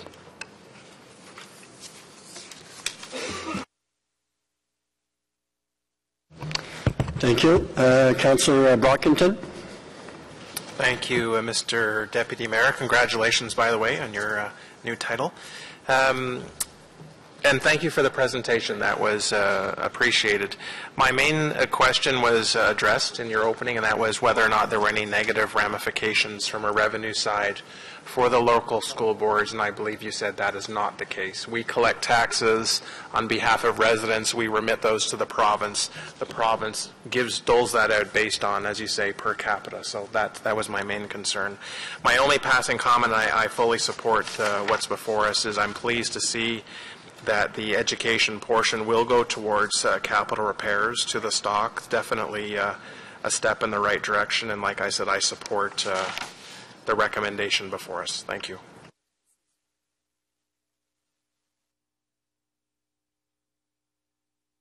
Thank you. Councillor Wilkinson. Thank you. I just wanted to say, as outgoing chair of OCH, to thank the staff for the work they've put into this, because it is going to make a huge difference in dealing with some of the latent the repairs that are needed in our housing stock, and it will happen every year now that we have this certainty of this extra amount of money to go towards that, and that is going to be very crucial for all of the tenants in Ottawa community housing. The OCH board is meeting tomorrow night to ratify, and they'll be ratifying this agreement so that we'll be able to have it in effect for the beginning of 2015, so that will be effect for the whole year. And that's why we had to have it done at this meeting.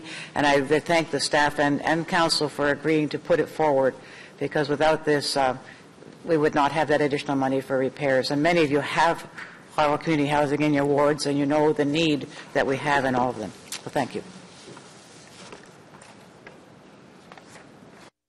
Okay, thank you. Councillor Nussbaum, please. Thank you, Mr. Mayor. Just a quick question on the definitional change. I don't have any issue with what is being proposed, but does the revised definition of what constitutes affordability or affordable housing, will that have any impacts on the way in which the inventory is calculated?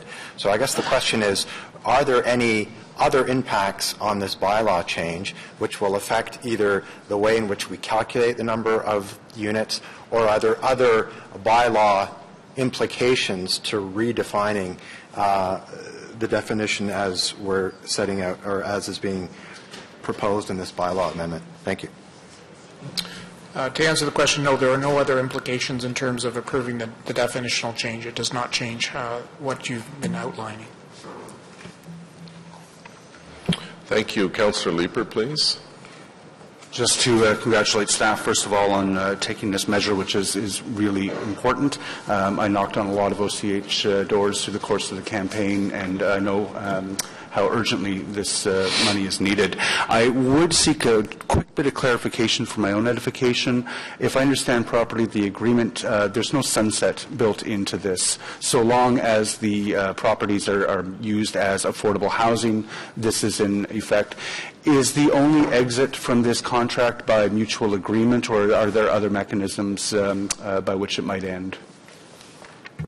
As there is no sunset, as long as they are meeting the definition of how they receive the municipal capital facilities, it continues.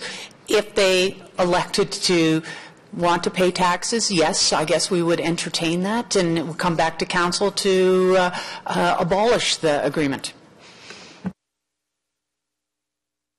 Okay, thank you. Conseiller Fleury, s'il vous plaît. Councillor Fleury, thank you, Mr. Mayor. Of course, I would like to underline the efforts from the president and the team of Aaron Burry. I know that the teams worked very hard during the last few years to be innovative, creative, to try to find ways to stretch the dollars in different places. It is important. $3 million is important. It will allow us to make very important investments in the portfolio. And the portfolio is aging, and this portfolio really needs us money. Of course, it's a step in the right direction, but we will need to continue on that wave. We will need to have a refined understanding of the portfolio and see what we could do. So let's celebrate the $3 million. Let's celebrate this discussion. And let's know, I know that it's important to say it publicly, we do not impact the schools through this transition. It's really an agreement vis-à-vis the city, and it does not change the amounts that are given back to the school districts in the region. Thank you. A clarification, I apologize, it may have been asked when I was out of the room. The issue of the province on board with this, do we have an assurance that the province is in fact supportive of this? I know they have approved it or accepted it with both Toronto, I believe, and Chatham. It's one of these things that, you know, when I first was briefed on this a little while ago, it seemed too good to be true. So I just want to make sure that we're not going to be surprised by a decision by the province, because it's a loss of revenue for them, in essence, of $3 million. Mr. Mayor, the city manager did send a letter to the I think Deputy Minister of Finance to advise him that we were undertaking this. I don't believe we've received a response yet, but based on the response that has been received by other municipalities who've undertaken the same thing, we would expect them to be supportive of this, because this achieves one of their objectives as well, which is to ensure that social housing stock is maintained in a good state of repair. So at this point in time, as we had mentioned in the briefing note as well, the decision to extend a municipal capital facilities agreement is within council's purview, and they cannot overrule you on that. But we don't actually expect them to be not supportive of this initiative anyway. Okay, thank you. Just a very brief comment. This is very good news for OCH. I think those of you who have OCH stock in your wards know that the average age of an OCH building is approaching 45 years old, and those buildings in many instances are showing their age. But at the same time, thanks to the work of staff and this council's investment of $14 million into the base budget of housing initiatives, a portion of that going to OCH, we've seen the estimated maintenance backlog was reduced to $88 million from $146 million 2014 to 2013. So we're going in the right direction.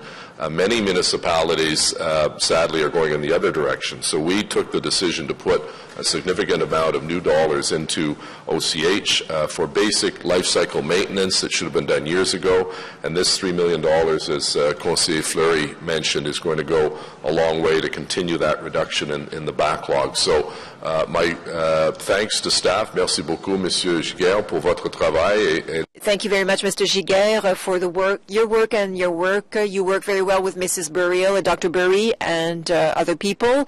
This is good news for the society, but even more for the residents of those buildings. But most importantly, it's better news for the residents who live in OCH. So on the report as presented, carried, adopté, merci. Next item is Planning Committee Report number 79, rapport numéro 79. Number 79, Planning Committee. Donc, les amendements 67 à 76. 71 Avenue Marquette. Councillor Fleury has a technical amendment, which has been seconded by Councillor Harder. If you would like to introduce that, please, and if staff can confirm that that's a technical amendment. Thank you, Mr. Mayor. So in discussions with the proponents, one of our key concerns at Planning Committee and from our community members has been the underground parking structure that gets out of that is above grade at the rear and side of the property. So there are technical reasons why the proponent can't put it at grade, and staff are there to express those issues relating to engineering, ramps, and so on. But we were able to lower, with the agreement of the proponent, the building structure by 40 centimeters. So this is the first motion. And then I will bring a notice of motion, Mr. Mayor. Can I go into my comments at this point? Yes, please. Thank you. So I will bring a motion, a notice of motion relating to the issue in front of us. So it is in Vanier. It's close to Beechwood Avenue. It's an area where you have historically a lot of two-story buildings. Since amalgamation, we've blanked the area with an R4 zone. I will have in a couple of minutes some questions relating to that, but part of the challenge, and members that were there at committee, a lot of the newer councillors were in attendance at the time, so you would have heard the issues that we've had in the past relating to the R4 zone. The density that's permitted in that category, in that in those allowances are very problematic. I've shown problems in Sandy Hill, in Lowertown, and in Vanier. Supplement to that, in Vanier we don't have a secondary plan, so there is a lack of vision and a big risk there. We all say around the table how Vanier is ripe for areas of renewal, for opportunities, for it to, really become what it can become. But if we don't have a proper vision, and if the planning tools the right planning tools aren't in place, we are in a bit of a challenge. So I will bring that notice of motion at the end of council today. So just to maybe summarize my concerns, if you recall, it's an R4 zone. It is a site that the community agrees needs redevelopment. The properties that are there, there's no question, are in very poor condition. The density that's proposed is in most of its standards compliant with the R4 zone, which is the problem. But by allowing the 4 units under the current zoning, you're allowed 4 units. If you go above and beyond that, you set criteria that impact the property. And I'll run you through a quick example. So the 20 unit that is in front of us today triggers a requirement for parking. 11 parking spots in this case. You can't provide 11 parking spots at grade or at the back of the property. So the proponent is proposing to build an underground structure. To do so, we're caught with this massive underground structure that will not be at grade. So if you're the side yard, the rear yard neighbor, even if we fence it off, you're going to see a harder surface for about a meter off the grade. I think that above and beyond the challenges of growing the amount of units, of not having a diversity of use and units in the property. The parking structures demonstrates the challenges in growing the number of units and in allowing the R4 zone. So that summarizes my issues with the property. There's a lot of small ones that we've been able to address with the proponent and with Aaron, the planner on the file. But my question relates specifically to our ability, and I think it's a legal discussion here more than anything, but our ability through a proposal to force a mix of unit types in a given property. So, for example, if in this case, and I'll be very direct, the proponent has a market study that shows that there's a need for bachelors or for one bedrooms. I'd like to see on that property 2-3 bedrooms to bring in different types of residential uses. What is our authority through the planning process to ask and require that in the application? Mr. Mayor, it is not usual for a municipality to regulate the number of bedrooms in a dwelling unit. It is a rare circumstance that a municipality would do so. So I would suggest it would be a high threshold for a municipality to succeed in that. But in reviewing case law, I have come across some instances where a municipality did regulate the number of bedrooms. I mean, it brings us back to the conversation around student housing specific to Sandy Hill, and I don't think that that's the direction I was going into, but it's more on the planning process in my mind. How can we look at forcing through the application the same property that has multi-dwellings and apartment to require, to demonstrate why more than one bedroom is inadequate, or less than 2 bedrooms is. Maybe you can just wrap up, Councillor. Your time is up. Just if you could answer that question, sir. Mr. Mayor, the test that the applicant would need to meet is that of impact, and so that also is what the municipality would have to speak to. It would have to be in terms of impact, and as I suggested in responding the first time, it would be a very high threshold that the municipality would have to meet in order to show why it was appropriate that a certain number of bedrooms be required or be limited to in a particular dwelling. Thank you. Okay, thank you. Councillor Tierney, please. Great. Thank you very much, Mr. Mayor. Question to staff in regards to this one. Knowing we have a new dynamic planning committee coming our way with a new leader, what's the odds of sending this back to planning committee? And I'll tell you my rationale is I'm looking at the change on that committee, and Blois, Hobbs, and Hume that voted against this, and it was a close one. We're off by 1 from this failing, have left that committee. I think it would probably be a very different vote if it was held today. So could this go back to planning committee? Mr. Mayor, that's certainly your prerogative if council wishes it to go back to planning committee and instruct us to negotiate further on this matter, but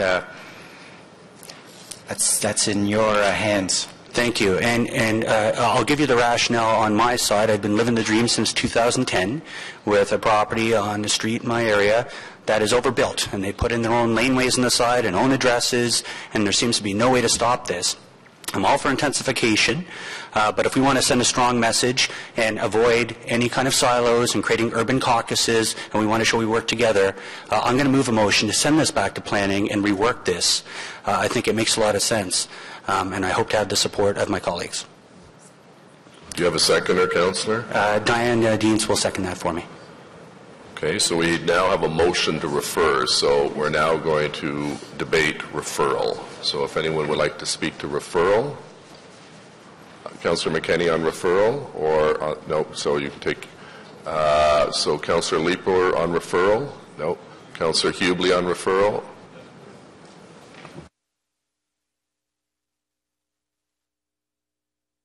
This is Councillor Hubley, please. Thank you, Mr. Mayor. I'll support Councillor Tierney's motion. I was part of the planning committee that reviewed this. I had very significant concerns with this application, and thus I voted no at that time. further research into this and talking to the ward councillor, I share his concerns with this proposal. So, Mr. Mayor, I just want to signal that I will be supporting Councillor Tierney's motion. Thank you. Okay, and the ward councillor supports referral back to Planning Committee. Does anyone else wish to speak to referral? Councillor Harder. Thank you, Mr. Mayor. There is no good reason to have referral. The technical amendment addressed the concerns of most of the people that didn't vote for it at the committee. The R4 notice of motion, it also, for those that are concerned about when that comes forward, the reason for that was addressing the R4 nature of the Vanier community, which is all R4. And we know in the planning department that we're going to be doing a review of that. And so that's what that is dealing with. But there is no good reason whatsoever to refer this. We had a fulsome debate. We had a vote. And now the ward councillor is bringing forward this amendment. And I suggest that we deal with the issue today. Thank you. Okay, so the Councillors McKenney, Leaper, I think have indicated you don't want to speak on referral, so if you can push your buttons to get yourselves off the list. And then Councillor Blais on referral, please. Thanks very much, Mr. Mayor. Just wanted to get an update. Where are we on terms of our statutory timelines to deal with this application? I can't comment exactly on the number of days, but at this point, this matter has not been appealed, so there is opportunity to continue discussion. Are we approaching the timeline? Yes, I believe. We're beyond the timeline, or? I don't know if John has that number, but we're getting close. There's no question. And if referred, this would go to which date would this go to planning? Third week of January. And then council. And council 2 weeks later. Councillor Blais, if you can move your mic up, please. Yeah, sorry. I'm wondering if we refer this to when exactly it's going to committee. So third week of January. And can someone look to see how that affects the timelines? We're right around the threshold. Yeah, we're right around the threshold, Mr. Mayor, at this time. But if it were to go to the very next committee, I can't see why we couldn't report back to that committee. Okay, thank you. Okay, on referral, Councillor Nussbaum. Thank you, Mr. Mayor. Just a question to help clarify this for me, because I'm new to what the impacts of referral mean. And so my question to Mr. Mizzi is, let's say the motion to refer this back to Planning Committee succeeds, and Planning Committee then votes on this proposal and rejects it. Is there then an opportunity after that vote for the planning staff to engage with the proponent before I guess what I'm wondering is, obviously, if we vote on it now, then the issue is decided. What I'm wondering, if Planning Committee votes, rejects the proposal, is there then an opportunity for a negotiation to take place between the planning staff and the proponent? Mr. Mayor, if I understand the question correctly, if Council rejects or does not support the Planning Department's recommendation today, and it's defeated, it's entirely up to the applicant, I think, at that stage, whether they wish to discuss with us a revised proposal that may be brought back at a later date.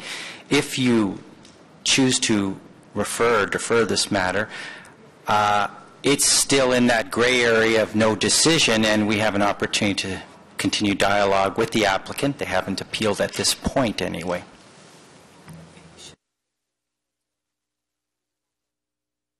Councillor Nussbaum's mic should be on. Thank you. Okay, thank you. That is important. Just to state then that I will be voting in favor of Councillor Tierney's referral, because if it were to come to vote, I would be voting against. And I think what actually the referral motion allows us is another opportunity to engage with the proponent to ensure that the application perhaps satisfies the concerns that very possibly a majority of council may have. So for that reason, I'll be voting in favor of the motion. Okay, on referral, Councillor Moffat, please.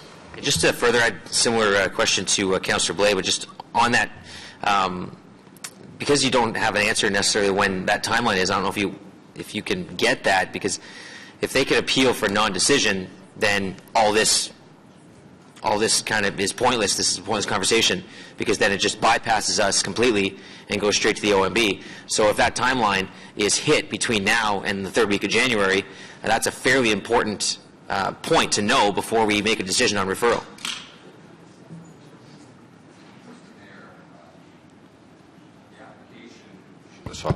The application came in, I believe, around April, so we've got 120 days within which to bring the application forward for a decision by council. We are outside that 120-day period right now. You're looking at April, May, June, July, August. So they are clearly in a point where they can file an application for a lack of decision within the prescribed timelines.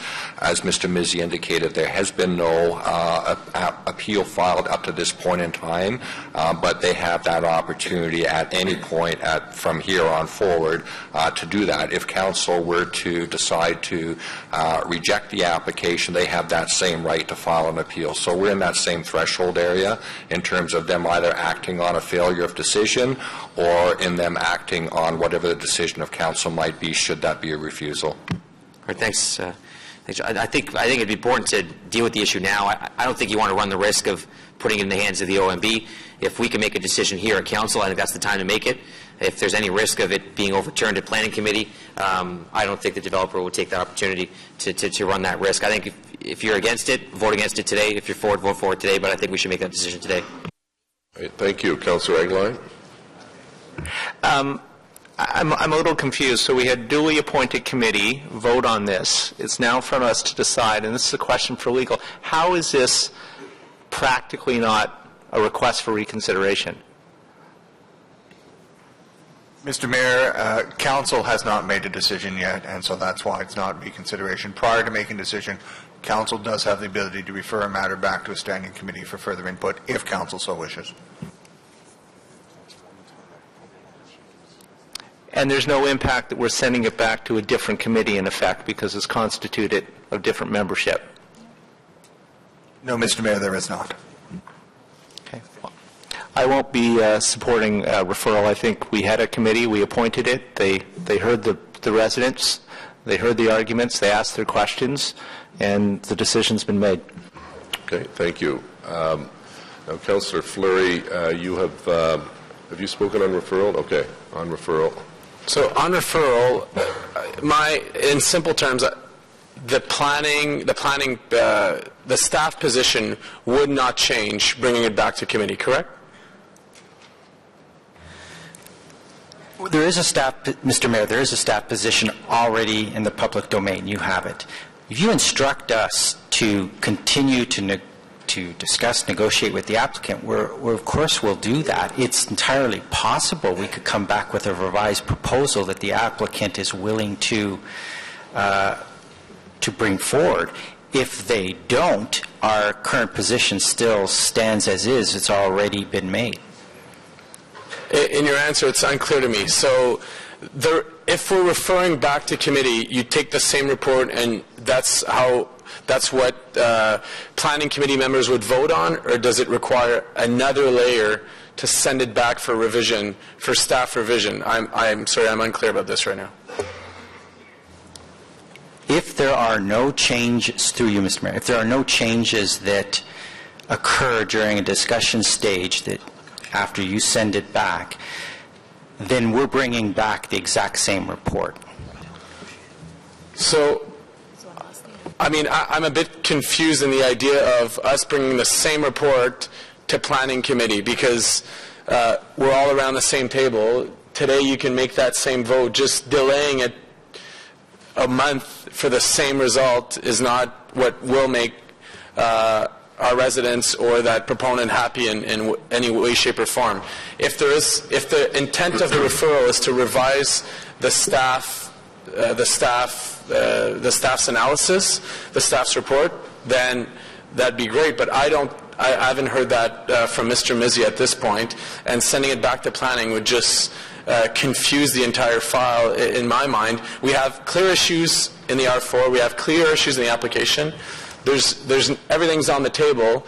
Members of council have to make a decision relating to that. Thank you. Councillor, I believe you've spoken on referral. Have you not spoken on referral, Councillor Harder? Yeah. No. Okay. I'm not going to support. Oh, okay. Go ahead. And thank you very much, Mr. Mayor. And again, I'm speaking from an experience that I had to deal with in my own ward. If I had a time machine and I could hop into it, I would. There was issues at the time of amalgamation where it left the exact same street in my ward with 2 different height limits. Somebody found a loophole and went ahead and started building, throwing in laneways, throwing in addresses. I'm all for intensification done correctly. Why would we ever send this back? Well, like many other reasons we send things back, because developers can have a sober second thought. It sounds like there's already some negotiations on some of the major issues like the parking garage, which is a major concern for the area. And if this is sent back, clearly there's no issue with timelines. Clearly this isn't going to create some additional challenges at the UMB. I suggest we send a strong message that we're one city, we care about our urban area as well, and we send this back to planning. Now, if this fails, I'll be calling yeas and nays on this particular item because that's how important it is to me on making sure that development and infill is done correctly in these neighborhoods. Thank you, Mr. Mayor. Thank you, Councillor. I would urge members of Council not to send this back. I think we heard from the new chair of Planning Committee. We've heard from others that, including the staff, that the staff recommendation will not change. So we'll be back with the same report, the same staff recommendations, and I think even now that the ward councillors realize what is going to change. What's changed is we had an election, there are some new members of Planning Committee, but ultimately that decision will come back to all of us, and this is the group that will make the final decision. So to simply send it back and put us at greater risk of an OMB challenge doesn't make a lot of sense. Secondly, we do have a motion by the ward councillor, Councillor Fleury, seconded by the chair of planning, Councillor Harder, that deals with some of the challenges and objections from the residents. And I commend Councillor Fleury for the work that he's done. And third, we do have a notice of motion that deals with the broader issue, I believe, of R4s in Vanier that the ward councillor, I believe, is prepared to move and even deal with today if it's the will of council if this report in fact passes. So I think we have all of the reasons to make the decision today and not prolong both the will of the applicant and the residents, bringing them back to another committee meeting to hear exactly the same staff recommendation. So I'm not sure necessarily the purpose of referring it back. So we have yeas and nays on referral. Madam Deputy Clerk, please. Councillor Leeper? Nay. Councillor Moffat? No. Conseiller Blais? No. Conseiller Cloutier? No. Conseiller Fleury? No. Councillor Kakish? No. Councillor Hubley? Yes. Councillor McKinney? No. Conseiller Manette? No. Councillor Wilkinson? No. Councillor DeRuse? No. Councillor Middick? No. Councillor Harder? No. Councillor Tierney? Yes. Councillor Caudry? Yes. Councillor Brockington? No. Councillor Chernyshenko? No. Councillor Deans? Yes. Councillor Eglai? No. Councillor El-Shantiri? No. Councillor Shirelli? No. Councillor Taylor? No. Councillor Nussbaum? Yes. Mayor Watson? No. 5 yeas, 19 nays. Okay, so we have Councillor Fleury's motion, seconded by Councillor Harder. Carried. And on the main report, as amended, carried, dissent by Councillor Fleury and Councillor Tierney and Caudry. Okay, yeas and nays then on the main report as amended by the Fleury motion. Councillor Leeper? Nay. Councillor Moffat? Yes. Conseiller Blais? Oui. Conseiller Cloutier? Oui. Conseiller Fleury? No. Councillor Kakish? No. Councillor Hubley?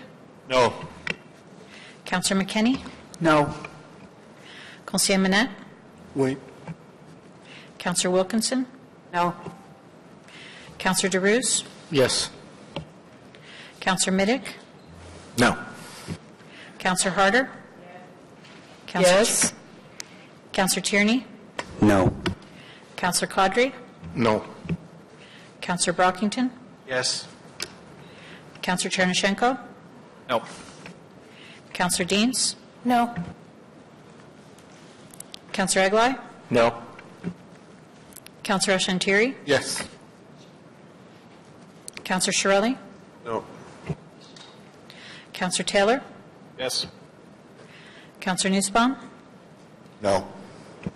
Mayor Watson? Yes. 10 yeas, 14 nays. Okay, so that loses. Good. Mr. Mark, do we need a motion to explain reasons why? Yes, Mr. Mayor, I will try to draft something up as quickly as I can, as was the case in Laurierfield. Okay, thank you.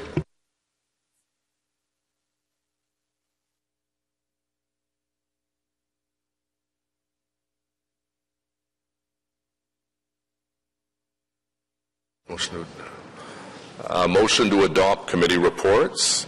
Motion portant adoption de rapport. Councillor Shirelli, please. Thank you, Your Worship.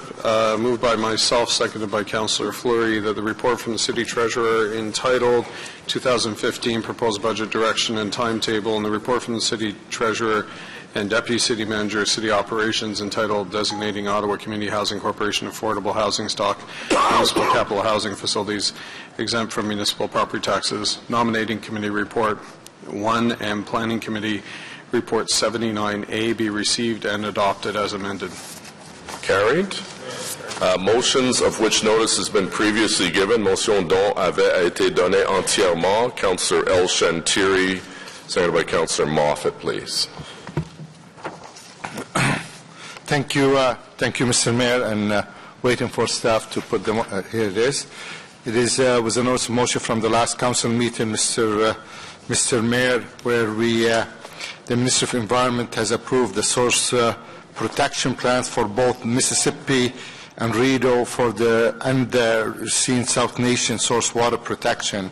So we had the notice motion asking the city to appoint the city staff member for the risk management inspector before the source water protection plan come to an effect. So whereas Derek Moody, Manager Development Review, Rural Services, has achieved the required qualification and certification, therefore be it resolved that Council appoint Derek Moody as the city risk management official and risk management inspector for the period from January 1st, 2015 until June 1st, 2015 to provide an opportunity for this position to be staffed on a permanent basis. On the motion, carried. Adopté. Thank you, Councillor. The next notice of motion, or motion that was given previously at a previous meeting is Councillor Caudry, seconded by Councillor Hubley. Councillor Caudry, please.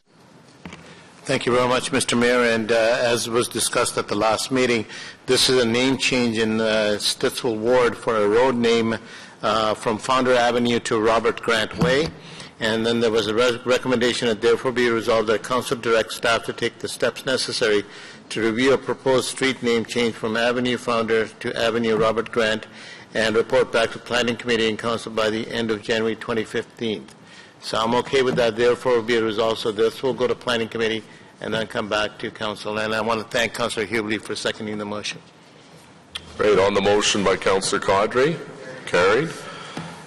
Next is a motion by myself, seconded by Councillor Monette, with respect to the city manager's contract.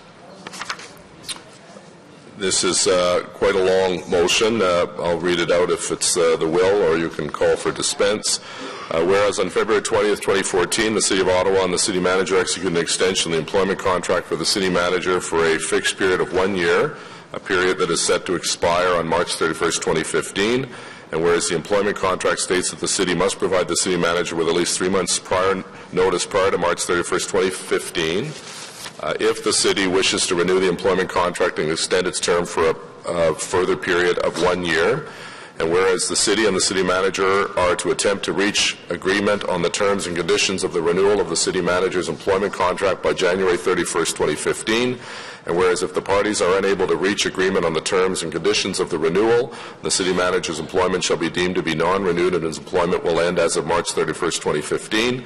And whereas the city manager's continued leadership on key initiatives, including the next phase of light rail, is important to the successful completion of City Council's goals during this term, therefore be it resolved that the City Council delegate to the Mayor, Deputy Mayors, and Vice Chair of FEDCO the authority to give formal notice to the City Manager in accordance with the provisions of the City Manager's employment contract of the City's desire to renew the contract for a further period of 1 year, namely to March 31st, 2016, with the option to extend for another year for the purposes of transition.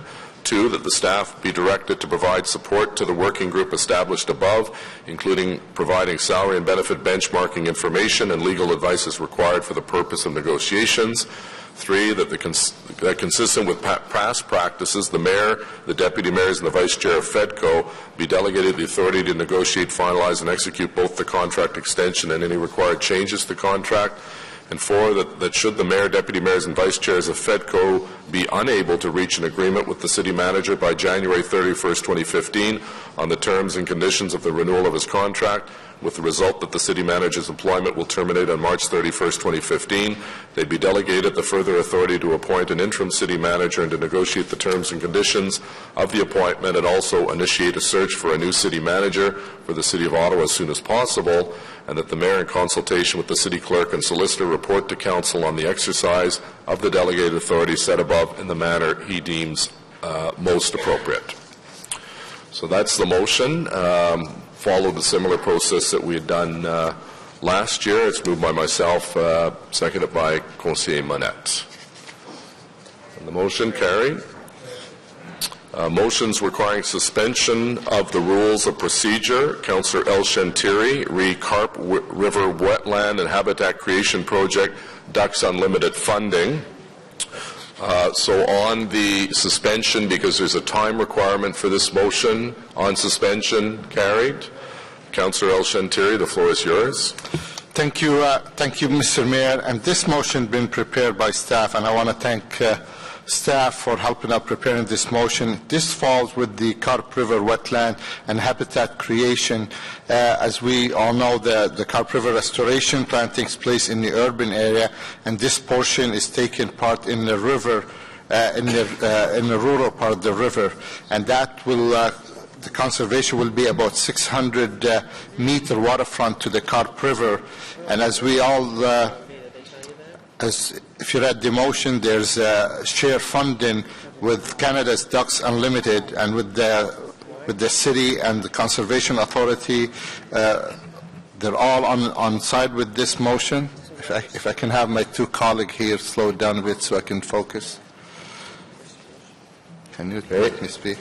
So, therefore, Mr. Mayor, we need to move forward so we don't lose the funding from the Ducks Unlimited. Their contribution to this project is $250,000, $250,000 share funding with the city, and that will work together with the restoration of the Carp River wetland habitat. So the motion is lengthy, but I work with staff on this motion. I'll just read therefore be it resolved that Council approve the use of the Environmental Resource Area Acquisition Reserve Fund to fund 50% of the cost of the Carp River Wetland and Habitat Creation Project up to the limit of $250,000. So, Mr. Mayor and colleague, this is part of the big plan of the Carp River, but as you all know, we did a great investment on the urban side of the Carp River. But just like having a water in a bathtub, when you took the plug out, it's coming downstream to the rural area, and we really have to do something on the rural part of the river to preserve. And this project been in the work with our staff, Mississippi Valley Conservation, Canada Ducks Unlimited, and I would encourage you to support this motion so we don't lose the funding from Ducks Unlimited. Thank you, Mr. Mayor. Great. Thank you, Councillor. This motion, seconded by Councillor Wilkinson. Councillor Brockington, questions, comments? Thank you, Your Worship. Just some information type questions just for my benefit. The Environmental Resource Area Acquisition Reserve Fund, just questions to staff through you, if I may. What exactly does this fund allocate funds for? What's its mandate? How does this fund acquire resources? What criteria are used to fund various projects such as the one before us now? If I could just get some background of this fund, please.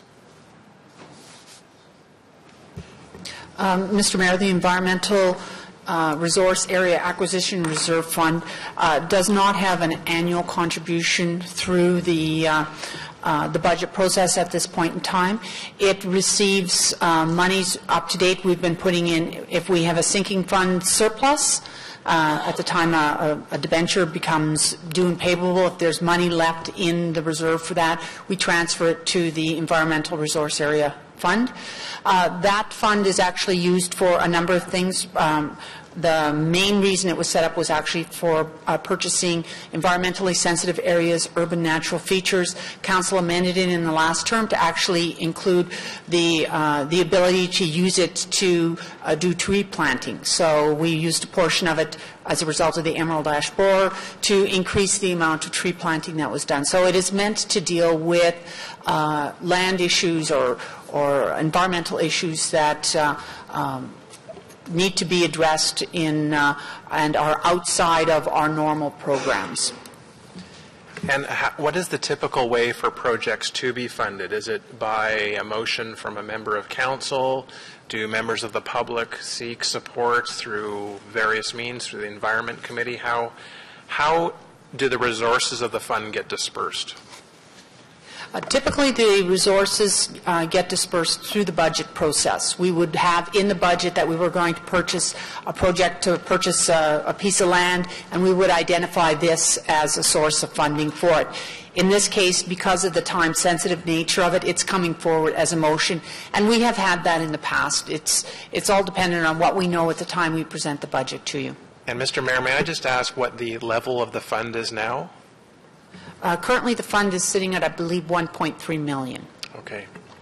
Well, I certainly applaud the partnership that's before us, that it's not just city taxpayers who will be funding this project, but monies have been secured from an outside partner, in this case Ducks Unlimited, and I certainly applaud that. I'm certainly not opposed to this. I will be supporting this, but just needed some background information on this reserve fund, what types of projects we use for this. Certainly seems like it's a worthy cause, but I'm very concerned about the criteria we use to allocate these resources. I'm sure there are many needs in Ottawa, and that this being one of them, but I appreciate the replies to my questions. Thank you, Mr. Mayor. Thank you, Councillor. Councillor Caudry on the motion. Thank you very much, Mr. Mayor. And again, I'm going to support the motion put forth. Just a question to staff, though. In terms of the projects that are committed in terms of this year or this term of council, how will this subtraction of $250,000 affect any of those projects? Right now, we're looking at our next contribution to this reserve fund from the sinking fund as part of, I think it's in 2016 is the next time we know we will have a surplus. The remaining funds I don't think will be sufficient to, there's a couple of projects that are still yet to be, or land that needs to be purchased to be funded from this. I don't think this would be sufficient to achieve both of them. It may be able to do one. But what we will be doing as part of the budget is putting before you the projects and the years where we think they can take place and identifying this as the source of funding for it. Thank you very much, Madam Chair. Thank you. On the motion, carried. We have Councillor Fleury's motion. He was going to move it as a notice of motion with respect to the R4 zone standards that we talked about. So with concurrence of council to suspend the rules so we can introduce this. Carried. Councillor Fleury, seconded by Councillor Harder. So This is not to the application specifically, but it's to the R4 zone, which is not just in Vanier, it's across our city. Staff have highlighted through the last term the issues of the R4 zone. Let's make sure that we address them. So the reports reads as, the motion reads as follow. The existing R4 zone standards were conceived several years ago under different land use policy frameworks, market conditions, and development pressures. And whereas recent development applications have led to the community to ask whether the R4 rules are providing sufficient to ensure the general intent of the official plan and the zoning bylaw in the face of new residential infill pressures. Therefore, be it resolved that planning and growth management be directed to include, as part of its term of council work plan, a study of the R4 zone provision to ensure that they appropriately reflect the goals and objectives of the official plan with respect to residential infill and compatibility with established neighborhood character. And therefore, be it resolved that following the completion of this study, that a visioning exercise for the residential areas of Vanier community be undertaken if the results of the R4 study do not provide sufficient clarity on how the residential evolution of Vanier should occur. Councillor Chiarelli on the motion. Thank you, Your Worship. Question to staff.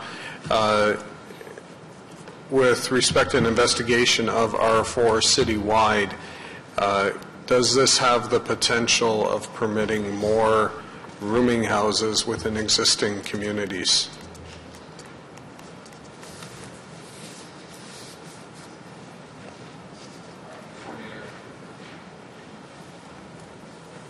Mr. Mayor, I think the focus, as we understand with the motion, is really related to there's two categories of R4, and they're all specified through subzones. The one category is a category that limits the number of units within an apartment building to 4, and the other category has no limitation on the number of units within an apartment building. And I think the motion, as we understand it, is more focused on that. I mean, clearly that was the thrust of the issue that was identified. In terms of rooming houses, if that's an area of concern, I don't think there's anything that prevents us from taking a look at that, but that was really not the thrust of what we were intending to do. Okay. I like the limit that's there now. I don't want it increased, so I don't want you to look at it then.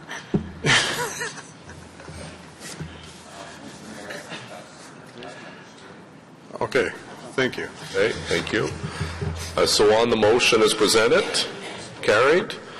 The next is a motion by Councillor Fleury dealing with the 67 Marquette, seconded by Councillor Tierney for reasons for refusal. Councillor Fleury, please. Thank you, Mr. Mayor. That the reason for refusal for 6771 Marquette and related addresses be as follows. 1, the number of unit represents more intensity than is appropriate, and 2, adverse impacts due to parking. Okay. Mr. Mark, what is the estimated cost to bring, if this item goes to the OMB for the city and its taxpayers? 20 to 30,000. We'd have to retain an outside planner, and I suspect that would be the cost. It could be handled by in-house legal counsel, Mr. Mayor. Okay, thank you. On the motion, carried? Carried? No, this is the technical reasons for refusal. Notices a motion for consideration at subsequent meetings. Councillor Blais has a motion with respect to the UPass program. Thank you very much, Mr. Mayor. Seconded by Councillor Deans. As we all know, Algonquin College recently held a very successful referendum to be included in the UPass, and at the same time we're coming up for renegotiation with Ottawa U and Carleton for the 2015-16 academic year. So this notice would which will be debated in January, would allow the General Manager of OC Transpo to enter negotiations with all three universities to establish a long-term UPass agreement with an escalating clause of no more than 2.5% annually. And we'll debate this in January. Okay, thank you for that notice. The next notice of motion is from Councillor Hubley, seconded by Councillor Caudry. Thank you, Mr. Mayor. Mine's a short one. It's the renaming of Romina Park in Canada South to Proudmoore Romina Park. And therefore, be it resolved that Romina Park, which fronts onto Romina Street and Bridlewood Trails, be renamed to Proudmoore Romina Park. Thank you. Great, thank you. Are there any other notices of motion? No. Motion to introduce bylaws. Motion portant présentation de règlement. Councillor Shirelli and Fleury, please. Thank you, Your Worship. It's moved by myself, seconded by Councillor Fleury, that the bylaws listed on the agenda under motion to introduce bylaws, 3 readings be read and passed with the exception of bylaw O, a bylaw of the City of Ottawa to amend bylaw number 2008-250 of the City of Ottawa to change the zoning of the lands known municipally as 67 and 71 Marquette Avenue. Carried. Confirmation bylaw. Councillor Shirelli, please. Moved by myself, seconded by Councillor Fleury, that the following bylaw be read and passed to confirm the proceedings of Council of December 10th, 2014. Carried. I have 2 written inquiries. Councillor Eglai, please.